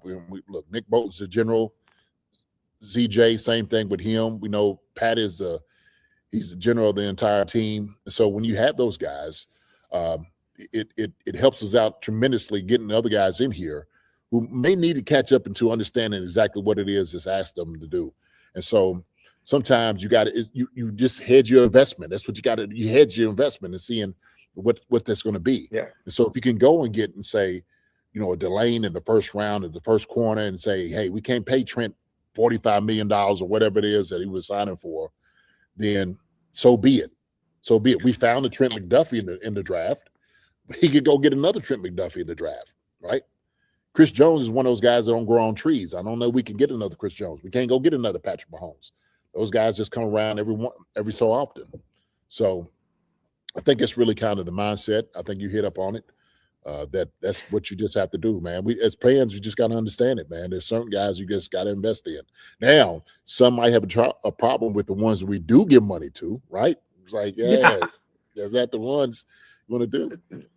But, yeah, exactly. Like the punt returner and the kickoff returner. I mean, it's hard to have a guy sitting available that's going to get 40 yards on a return when you need to have your best guys on the offense or defense, whether that be Emmett. I mean, or Nico is kind of a guy that kind of fits the role. You just hope he could bust out a couple, but because it's hard to have like a White Shoes Johnson or somebody that's phenomenal at the position, and then you just pay him to be a returner. You White Shoes I've been around. A lot of folks don't know who that is. So they don't know, but they need to. I saw that in the chat the other day. Did you? I saw that in the CC chat. Somebody mentioned his name, and I was actually saying that to my wife. I go, we're talking like a White Shoes Johnson, and someone put it on your chat. So somebody in the family knows who I'm talking about, which is good, other than you guys. But anyways, I just think those kind of positions are really hard to get the guy you want. You got to make do within the nucleus of the guys you got that you can afford, and who plays that game the best across the league is really we've done a masterful job of being 3 Super Bowls in a row. We had a tough year last year, but you know who did that before us? You know who did that before us? No, who did it, JD? New England. Oh, well, of course. Yeah, they would try Oh to yeah, that's right. Yeah, because they were always in the Super Bowl, so they got the 30th pick. Yeah. Just Yeah. like we've had the last couple of years. No, that's true. But doing that is kind of got to be a little bit of a miracle worker. So we're short in a little couple areas here, but I think I'm really happy about EB being back and holding the team accountable and firing them up. And I just watched a podcast and Andy Reid just got interviewed, and it was Coach to Coach is the name of the podcast, and the guy asked who do you think are really good leaders, and he named a couple obvious ones, but he also called out AB. He said, man, he has a way of connecting with his players and really getting them to play for him. Which but I don't know that much about EB like you guys do, because this is my first year with him. But I think that's really, really speaks highly of him. But only that, but also maybe foreshadows what we're going to have this year. Maybe these guys are really going to get motivated on another level. So, yeah, no, I think they will too, man. So it's really looking up for us. We're gonna have it. So, Cal, listen, we got a couple of other guys on here we want to get on, man. Of course. I'm just glad to say hello. Good to see you, buddy. It's great to see you. It's great to see you, man. Yeah, I'm all behind you guys. I appreciate you so much. So thanks for what you do. Appreciate you, buddy. Appreciate you too, brother. Appreciate you too, man. Cheers. So, cheers to you, man. Have a good one, man. Bye-bye now. Talk to you. All right, so we got General 51 hopping in here. Yeah. General! Hey, top of the evening, fellas. Can y'all hear me good? We can, yeah. I just shout out to getting Wolverine blood in here. My nephew's on here too, talking about somebody with Wolverine blood, man. So shout out, man, to my nephew out here. Give her prayers and the love out here to him. Y'all will. You can definitely see it and feel it. So just wanted to put that out there, man. Yo, General, what's going on? Talk to us, brother. What's happening? But first of all, I want to say I applaud you guys, man, for the show that y'all do. Y'all my favorite show. Man, appreciate you, man.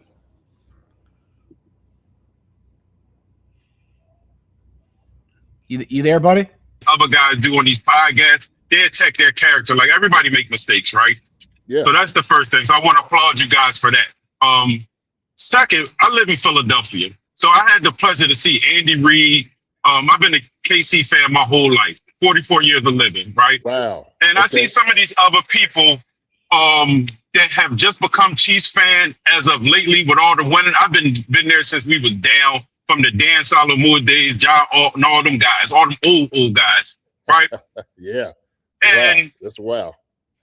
Being able to see Andy Reid up close in person, as far as, because in Philadelphia, a lot of these guys don't know his offense was always under center.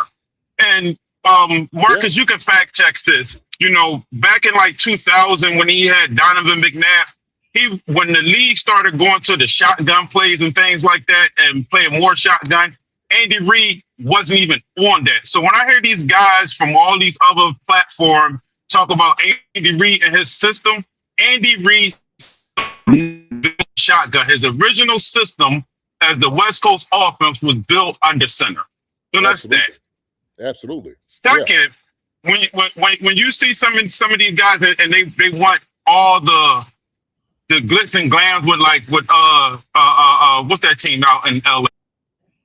The Rams have. The only reason the Rams have the luxury of doing that is because they have a very old quarterback where they don't have to pay him as much. He's on his way out the door. So therefore, you can manipulate your money any way you want to get all these other pieces. And when Pat get on his back end, I'm sure we're going to do the same thing. So that's that. Next, when I hear people talk about our defense, people have to understand, man, we've been running for the past 10 years of running since Andy been there, but 7 years strong. So your team is going to get tired at some point in time. These guys are not like you can just put a battery in that back and we can just start all over and say, hey, you know what? We can just do it. We can do it. No, we needed to take a breather. And unfortunately, Pat got hurt at the wrong time for us to take our breather. But we fine with that. I'm fine with that. I don't know about the newcomer Chiefs, but I'm fine with that. And finally, I just want to know, from your perspective, but I also have a question for you too, JD. All right. The reason we don't get new blood in there as far as coaching staff is because of how good Patrick Mahomes is. Like, the NFL, as far as teams, they're not taking our coaches because they're looking at like, well, you guys have pay. So what they're doing is they're plucking our good scouts. Like if you notice, we put what 2 or 3 GMs in the league just now. That was all under Brett Veach, whereas though they was his top guys scouting the best guys. So now we don't have that. So now we got other guys that we got to groom up in that department so we can have some of the top guys again. And as far as with Spags, my question to you is, I don't think Spags will get another head coaching job, even though I think he deserves it. But if he do, who would you like to see take his role, whether it be Dave Merritt? I'm a huge fan of Dave Merritt, or the offensive line guy. What's his name? Cullen? Joe Cullen? Joe Cullen. Joe Cullen. Yeah. Do you, because I see if Spags do get another job, he's going to take one of them with him. That's for sure, as his DC. Now, my question is, who would you like to see be our DC if that happens? And my question to you personally is, like I said, I've been a Chief fan my entire life. What is the biggest difference that you felt when you were playing blocking for Priest Holmes and Larry Johnson? Okay. All right. A lot of stuff there that you have. Okay. Yeah, because I've been mad. I got you, man. I feel it. I can feel you all through here, through the screen, brother. I'm telling you. First off, being from Philly and being a Chiefs fan is brave in itself. Okay, but you tell me about it. You've been a fan under Andy for a long time. Now, look, I come under that system, right? I understand. Coming 5 was my quarterback for a little bit of time, so I understand it's the West Coast offense. Andy, I had John Gruden. That's all part of that tree. Now, going to like Spags and talking about him, I really do believe that Spags is happy where he's at. I don't think he's going to try to go get another head coaching job. I think he kind of goes out the door with Andy. It's kind of what it's going to be. If Spags decides to retire or go somewhere else, I think Dave is probably the most practical guy to take over. I think Dave understands everything about as far as his defense of what this is and how guys, the pieces are being used and utilized. But I love to see Dave take over, man. I think he's quality people. Guys follow Dave Merritt. There's no question about it. He's a leader, the guy that played in the league. They respect him a whole lot. And so if Spags wasn't there, his voice would be the one that they would hear. So I do believe Dave is that guy. Differences on Priest and Larry. Priest was one of those guys that you could tell he had this mentality of a guy that was an undrafted free agent, and the way he ran the football. He ran with a lot of purpose, a lot of strength, a lot of passion, and it was almost like every little play would have been his last. Almost like he's looking behind his shoulder to whose turn is it now? Ricky Williams, now it's my time. And Priest just took everything by storm. Now, Larry in itself he was a bigger back, powerful guy. Had to prove himself because Dick Vermeil made sure he proved himself. I don't know if you remember that whole thing he said about wearing a diaper, this and that, blah, blah, blah. But Larry took it to heart. I remember. Yeah, LJ took it to heart, man. And so LJ, man, is just a good dude all the way around. And he had that great example watching Priest and having that challenge to come in and actually kind of take over the mantle of that position. So that's kind of my answer to all the things you just said, my brother. But I tell you what, man, you keep that passion going, you keep that fire, man. We're going to keep opening up the chat on Wednesdays so you can come in and voice a little bit more of your frustrations. I can't wait till next week. You have something else for me too.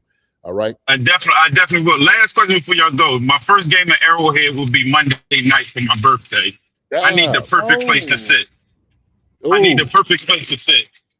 I flew out there for the parade one year, and I had the pleasure to meet Trent McDuffie from where I was at. He came over there. I took a picture with him and everything like that. So he's gonna forever be my guy. Yeah, for sure. But I need the perfect place to sit. Because I'm looking at, like I said, I'm sitting on Kansas City side regardless. Yeah. That's a good question. Maybe it's for the chat to know. I don't really know the city as much. Right. They can help you out a little bit more, man. I'm kind of in the concourse, and I get in the players area that we kind of sit and eat. We got a nice little view of the field. Okay. But I mean, anywhere in Arrowhead, the lower arena, man, you good. I think anywhere in that part, you can't miss none of it. All right. You're gonna get all of it. So, I mean, JD, you had the best seat in the building, being on the field for all those years. for sure. All right, my brother. I see, man, you driving, man. You be safe out there. You hear me? Yeah, I'm good. Yeah. Okay, for sure. Hold it down in Philly, Philly, baby. Of course, they already know. I give them the business every time. There you go. That's what it is. My man. All right. Take it easy, General. All right, General. Yeah. Salute to you, baby. We got our guy Deshaun Hammonds rolling in here with the final guest of the night. What's up, Deshaun? How you doing, brother? Hey, what's up, guys? Doing good. What's up? Hey, Deshaun. Hey, how's it going, brother? I gotta get my voice deeper. You're right. Gotta get it right. Yeah. Dropping on down there. Yeah. What's been going on, man? How you doing, my brother? You doing all right? Oh man, been hustling. Doing a lot of work lately. So yeah, been good though. It's good. I see you staying busy, man. So first off, congratulations with all the success, man, and getting these guys out here, putting it out here as well. And not only this boxing world, but also too the guys here on the Chiefs, man. I know you said you worked with Cyrus Allen and those guys too. So it's good to see. Yeah, it's been really cool. Like I told you, Cyrus, great guy, great, like understands what it means to be a pro. Just chatting with him, letting him kind of speak, not really asking too many questions. He's like, man, I'm just trying to stay in my lane and, keep my head down and just keep working. I was like, that's all you got to do, man. Just stay in your playbook. So he's, I think he's going to be a good pro for us. Oh yeah, definitely a quality receiver. Well, he's showing it right now. Yeah. You can just see his resiliency and the competitiveness that he has when he comes out on the field. He reminds me of I hear Diggs a lot, but he reminds me a little more of Doug Baldwin. Like I like that release package is just he's not getting pressed on the line, runs good, clean routes. Not the most that receiver with all the notoriety and all that, but a very, very good 1,000-yard receiver, consistent. Like I said, hard to guard, gets separation. Like he reminds me a lot of Dougie B there. So. Yeah. Well, I tell you what, man, he's going to be here for a long time. And if he keeps, just keep taking those steps, strides and stuff like that. And you told him right, man, just get your playbook and stuff like that down. And then, because, at that point, man, you get to just play fast. And that's what we need to see, him playing fast, Yeah, he's all over it. So he understands that fully. Yeah. Good. And let me ask you, okay? You develop guys, you understand the attitudes of it. What do you find with this wide receiver group? You had Cyrus. You know this league, real well. What do you think has been the element that's been missing for these guys? And now dealing with some of these injuries and stuff too. You could probably talk about this as well. What do you think the connection is, man? Why does it seem like guys are continuously getting hurt over some of these soft tissue injuries and all these different things are happening? The mentality of it. Go ahead. I think there's as far as the injuries go, I wonder if there's like an overtraining aspect where as soon as the season is over, the off season hits and we're doing drills, we're doing cones, and then you're just ramping your body up. And like I talked with John McGraw about it. He's like, my son, he's been nonstop all off season. And his back's starting to tighten up, all these other things. And it's like, well, going into camp, yes, you want to be in shape, but do you want your body peaking? Because right before, like when you peak, after that, you're injured. Like a lot of times, because your body's at peak physical shape, right? You're performing high. And so you go into the season or go into training camp, you get these soft tissue injuries where, well, I've been running all off season, I should be in shape. It was like, maybe that hamstring needed a week off or a different style of workout to where it's not just, I'm hitting the cones, I'm doing this, I'm constantly running routes. You shock your body in a few different ways. That's one of my theories on it. I talked to, I don't know if you remember Wilson Thomas. He played University of Nebraska practice squad for the Chiefs. And we were kind of talking about it. He's like, you don't want to go into training camp like all tuned up because you're about to put your body through hell for the Yeah. next 6 to 8 weeks or however long it is. So Yeah. I don't know if there's as much attention to that being paid where it's like the rest is just as important as the work. Yeah. Just a theory on it. I could be dead wrong, but that's just a way I've been thinking about it. It's like, man, are they overtraining a little bit? Well, see, it kind of, but it kind of makes sense. But then also question, right? Anybody can put anything out on social media. Okay. Right. And right. You splice videos together. You think this sucker's working out 24/7 all the time. Yeah. Picks up and he's doing all of this. And maybe he's getting content out here. And I've had a player or two do that before where they're like, hey man, I just want to get a good sweat, make you look good. Da, da, da, da. I'm like, hey, I got you. Yeah. But yeah, I mean, that is true. You don't know how much they're actually doing. And then when they go to ramp themselves up, it's like, oh, I'm not ready for this type of movement, this type of activity, because I haven't put my body in a position. I haven't prepared it like that. Right. And you're also fighting the whole mindset, the mentality of, well, shooters, what are you doing? If you're not training, the other guy's training. So now you got to be out here constantly training over and over again. And I think rest and recovery is something that is very important. I don't think guys really take it really to heart about what that really looks like. You know what I'm saying? Yeah, for sure. I mean, with my boxers, like we could spar every week, every time we practice, but that's brain damage, CTE, all these things. Like you can do a lot of things and get a lot of good productive work out of it without putting your body through just this ultimate torture. So even with my practices that I run, I'm like, all right, today guys, we're technique. We're doing shoulder tap sparring. We're not going to be in the pocket today. We're going to be more elusive and work on the reflexes. And they leave practice and they're like, man, I feel pretty good. Like I can keep going. I'm like, yeah, that was the idea. We can grind, but at what point do you grind yourself into the ground? So I think there's a balance there that needs to be addressed. Especially there's a lot of trainers out. There's a lot of people that don't know what they're doing too.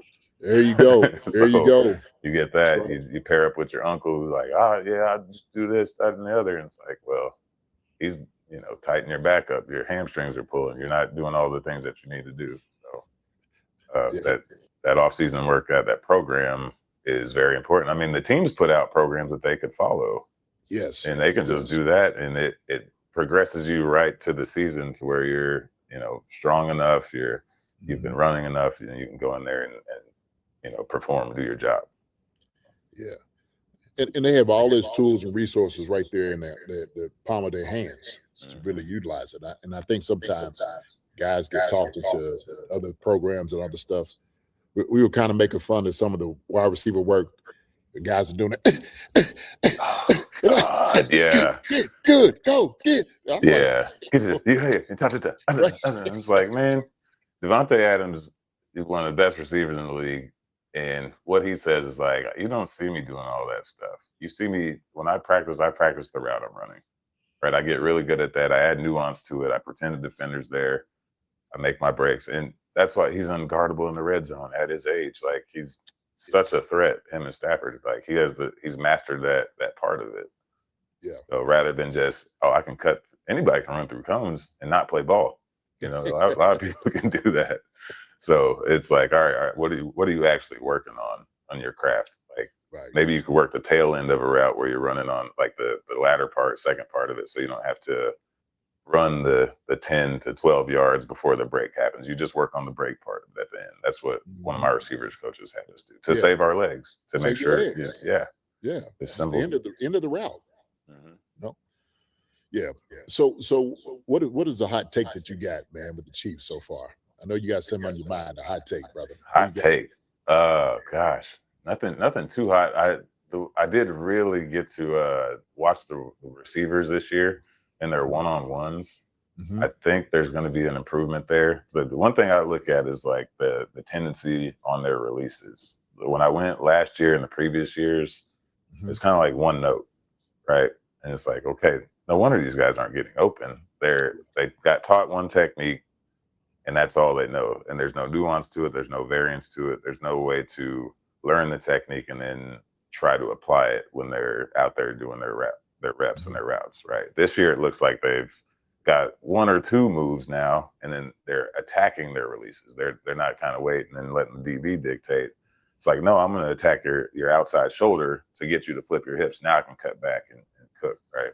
So I was able to watch quite a few routes. Even the guys that like Royals looked good to me. Thornton looked pretty good. Obviously, Cyrus looked great.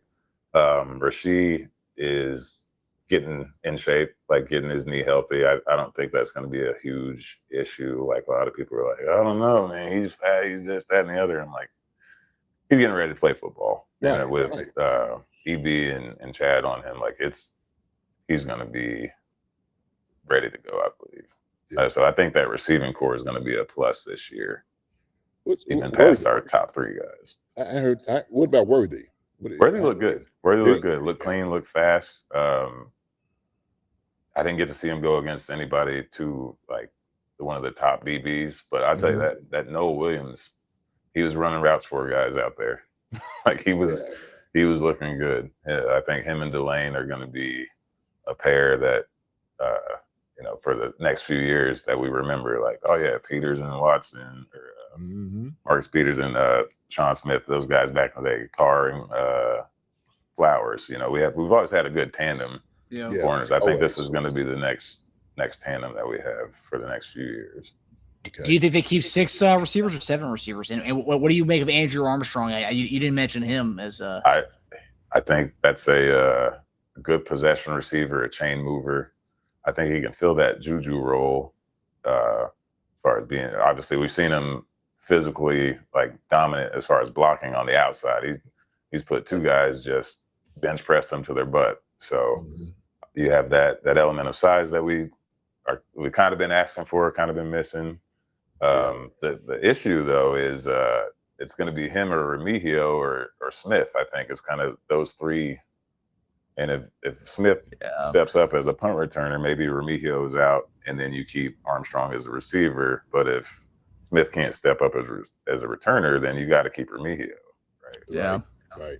And Tobe loves Remigio. So Tobe loves Remigio, and I think he does a fine job. I think we could upgrade that position a little bit, but you want the guy who's going to secure the ball and do the job. Like, that's right. Make sure we get those possessions, which are very valuable. But Andrew Armstrong looks good. I think he's a guy that it's going to be tough to sneak him through waivers. Yeah, he definitely made a name for himself during this preseason. That someone's going to snatch him. Oh yeah.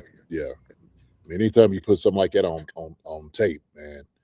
Yeah, and his college production was there. He led the SEC in receiving in his final year. So, like, that's a guy he can get volume targets. It's like you worry about, like, we going to feed Worthy with 10, 15 targets. Like, I don't know about that. But a guy like Armstrong, he can work the middle. He can take some of those, shorter routes, intermediate routes, and move the chains. Like, I think he'd be a plus for sure. How did his quickness look? I think that was kind of my question for him. I know he's kind of somewhat of a long strider, kind of looking at him prior to coming here. I was wondering, like, does he look good coming out of the break? And I know, Chad is going to work with him a lot. He's working with him. It's not as quick, but he's a little bit bigger guy. Dropping the shoulders down and getting the head down, and to change those levels are a little bit more difficult. But he does good on his initial release and upfield attacks there. I think there starts to be a little too much. Right, I'm gonna try to lean on him to go the opposite way, and like the DB after a while is gonna just feel that. So right, it's more being like, I'm gonna run this route. I'm gonna be quick and efficient, and not necessarily get too cute with it. Right. And I think he's getting to that point where he's decisive with the route and not overstemming and just trying to do too much. Yeah. Yeah, I thought, because I recorded a few of the one-on-ones, and he was one that I saw. I was like, okay, I know a critique was was getting separation, and he seemed like he was getting, like, there was improvement there. Okay, yeah, and you were just saying, like, those the separation and getting open, the stems and all that. Chad's going to work with him, and Chad's did a masterful job, man. And people don't quite understand the type of job he did up in New England. You see the product of the guys of it, but a lot of it, Chad was teaching, like, the diamond cut and all those different things, making sure guys understood, because it's like, listen, you may not be as fast as these guys, right? So you got to be more creative. Exactly. Being able to get that separation. So that's good. I'm glad to hear that, man, because that's why I was worried about Armstrong. Like, yeah, he's a bigger body, but shoot, smaller DBs and stuff going to be right there on it. Right up on him. Yeah. So I think he's done pretty well with it from what I was able to see in the reps that I saw. It's good. It's good. Yeah. How many days you go out there to camp? I just went the one day. One day? Yeah, I got both my kids out there. All right. And my son and I, we've gone every year, and this year was like super special because my daughter got to go with me and she got to experience it with us. So that was like one of those things. Her first game, she's over here looking. Her first game was the AFC Championship game when we went to the Super Bowl against when we beat the Bills a couple of years ago. Wow. Oh wow. So, okay. Yeah. So she's been firsthand. She got to kind of shake some of the guys' hands after the game there, and then that's awesome. This time was pretty cool though too for her to be with us, and because normally she's in school, but we went a little early this year just so all of us could go and experience there. So that's an awesome time. Really, yeah, it was a great experience for them. Great experience. Pictures were great. You're right. Your kids are adorable, man. My pictures were brought smiles to my face when I saw those photos. Yeah, I got some good kids. I got really good kids. I'm proud of them. So, and they've been helpful, man. I started a gym. I was at Title Boxing Club for years, right? They closed in February. The owner decided not to renew the franchise agreement, and so you see this here label, KC Boxing and Fitness. It's my new gym I started up. We have our grand opening on Saturday. It's gonna be on Saturday. It's gonna be exciting. Yeah, this upcoming week. So. Wow, that's awesome, man. Man. That's great. Anybody in the chat in Kansas City needs to go out to the grand opening. Yeah, it's 10 o'clock. 10 o'clock on Saturday in Overland Park. You can find me on Instagram or Facebook. I'll message you back with information. I'd love to see anybody out there. It's a good time, good workout. You're not going to get punched in the face, so don't worry about that. That's the first question. Are you going to hit me? Like, no, not me. But if you want me to teach you, we can get to that point. Yeah. I tell you what, man, those things are a good workout. It is. It was. I think I went to the one that George Foreman's son, or George. Yeah, he was doing one here in Lexington, Kentucky, and nice. It was part of it, man, and we loved it. We absolutely loved it. Did you work with Roberto Parker? Were you around that? I know he did some stuff with the Chiefs. I'm not sure. Yeah. No, because the times when I was there, we was doing more of the. We did some boxing, but we was doing more so kind of like martial arts stuff. Oh yeah. Yeah. It's a workout. That's real good too. Jiu-jitsu is phenomenal for hand fighting. Mm-hmm. Yeah, I think that was Jamal Lewis was his main off-season workout was boxing. That was his thing, if I remember. Oh yeah. Mm-hmm. Yeah, he was on it. He was on it for sure. Yeah, man. Well, look, man. We'll push all the information out, man, for your spot. Man. We want everybody to get there and go there. So thanks, Witchy. Yeah, Witchy's comment. Appreciate it. Oh yeah, man. Congratulations, brother. So Barbershop. Appreciate you guys. Go see my guy. Yeah, give it a follow on Instagram if you can. We're growing a business. You know how tough it can be. So, any help is always appreciated. I'll link it in the video description as well. Oh man, appreciate you guys. Appreciate it. So, what's your record prediction, JD? You gotta. I think I had it. Put that out there yet? I did. I think I had it at 13-4 for the season. 13-4. I think it seems pretty reasonable. I said that we won't be anything less than 12-5. Right. That's the floor I got us at 12-5.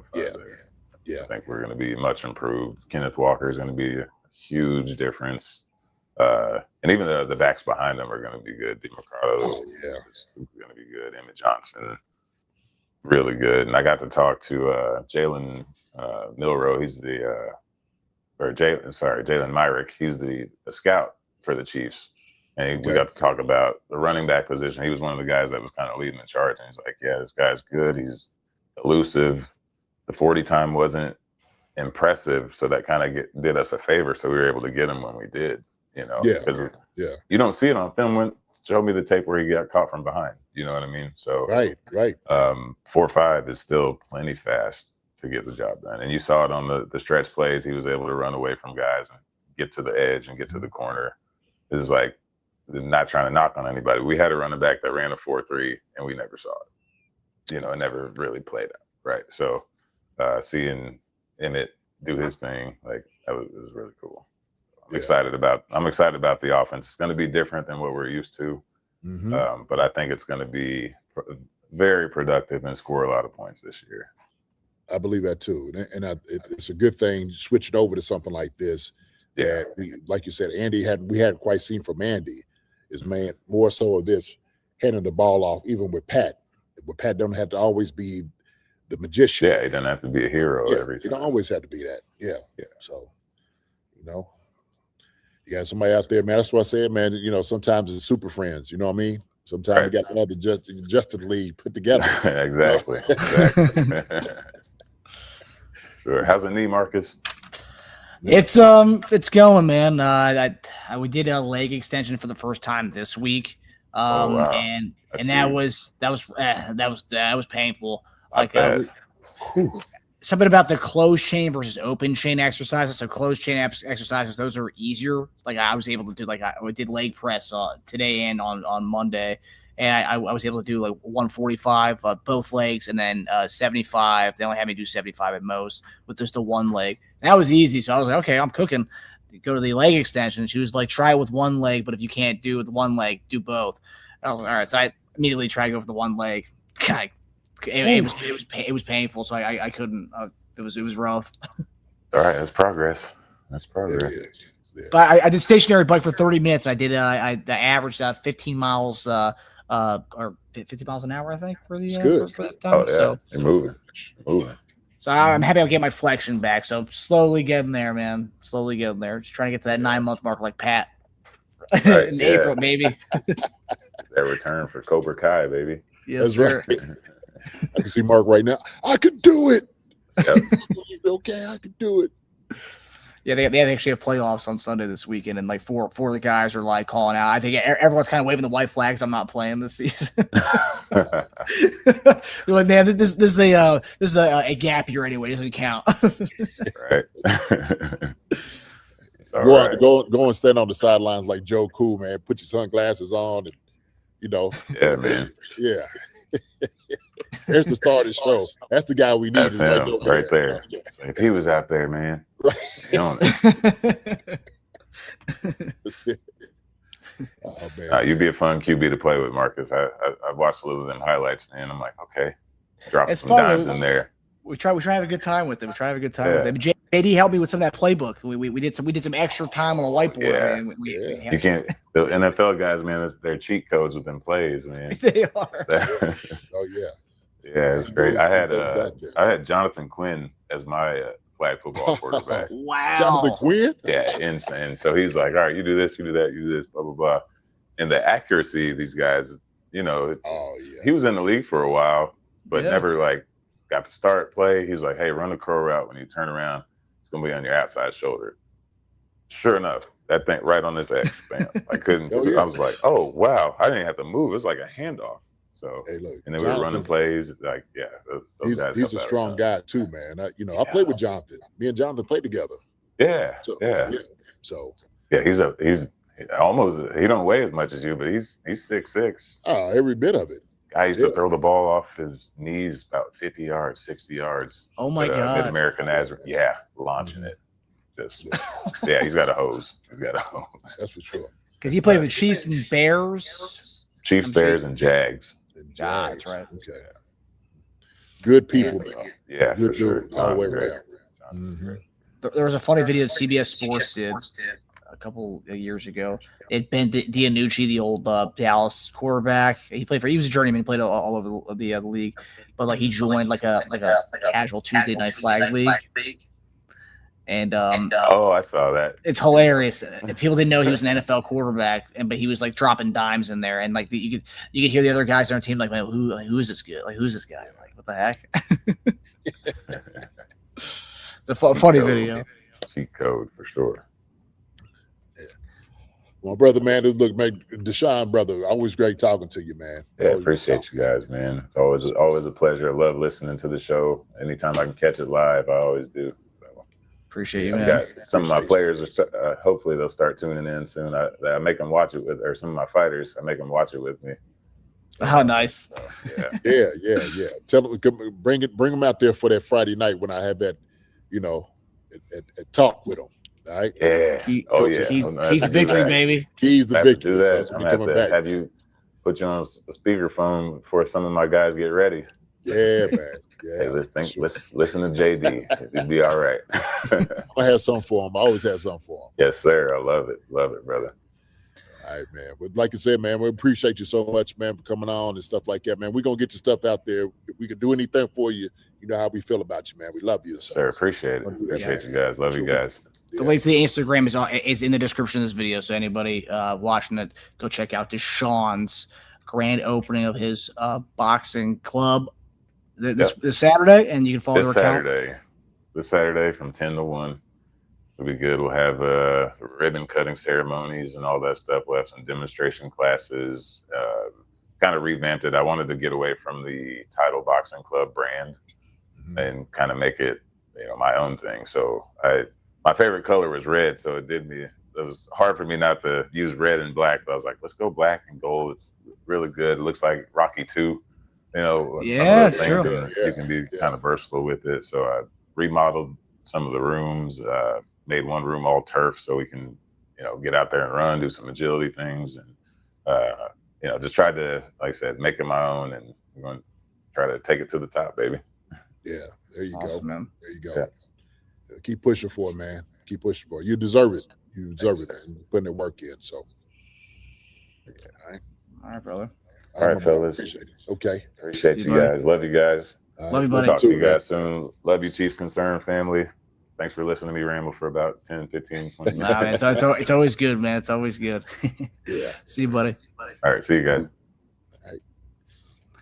All right, everybody. Well, that does it for us on this Wednesday night. We got to see a lot of people's reactions. See what everyone's catching up to, because we haven't talked to a lot of people in a couple of weeks. So you got to see what everyone's up to. See Deshaun with his new boxing club. So that's exciting stuff.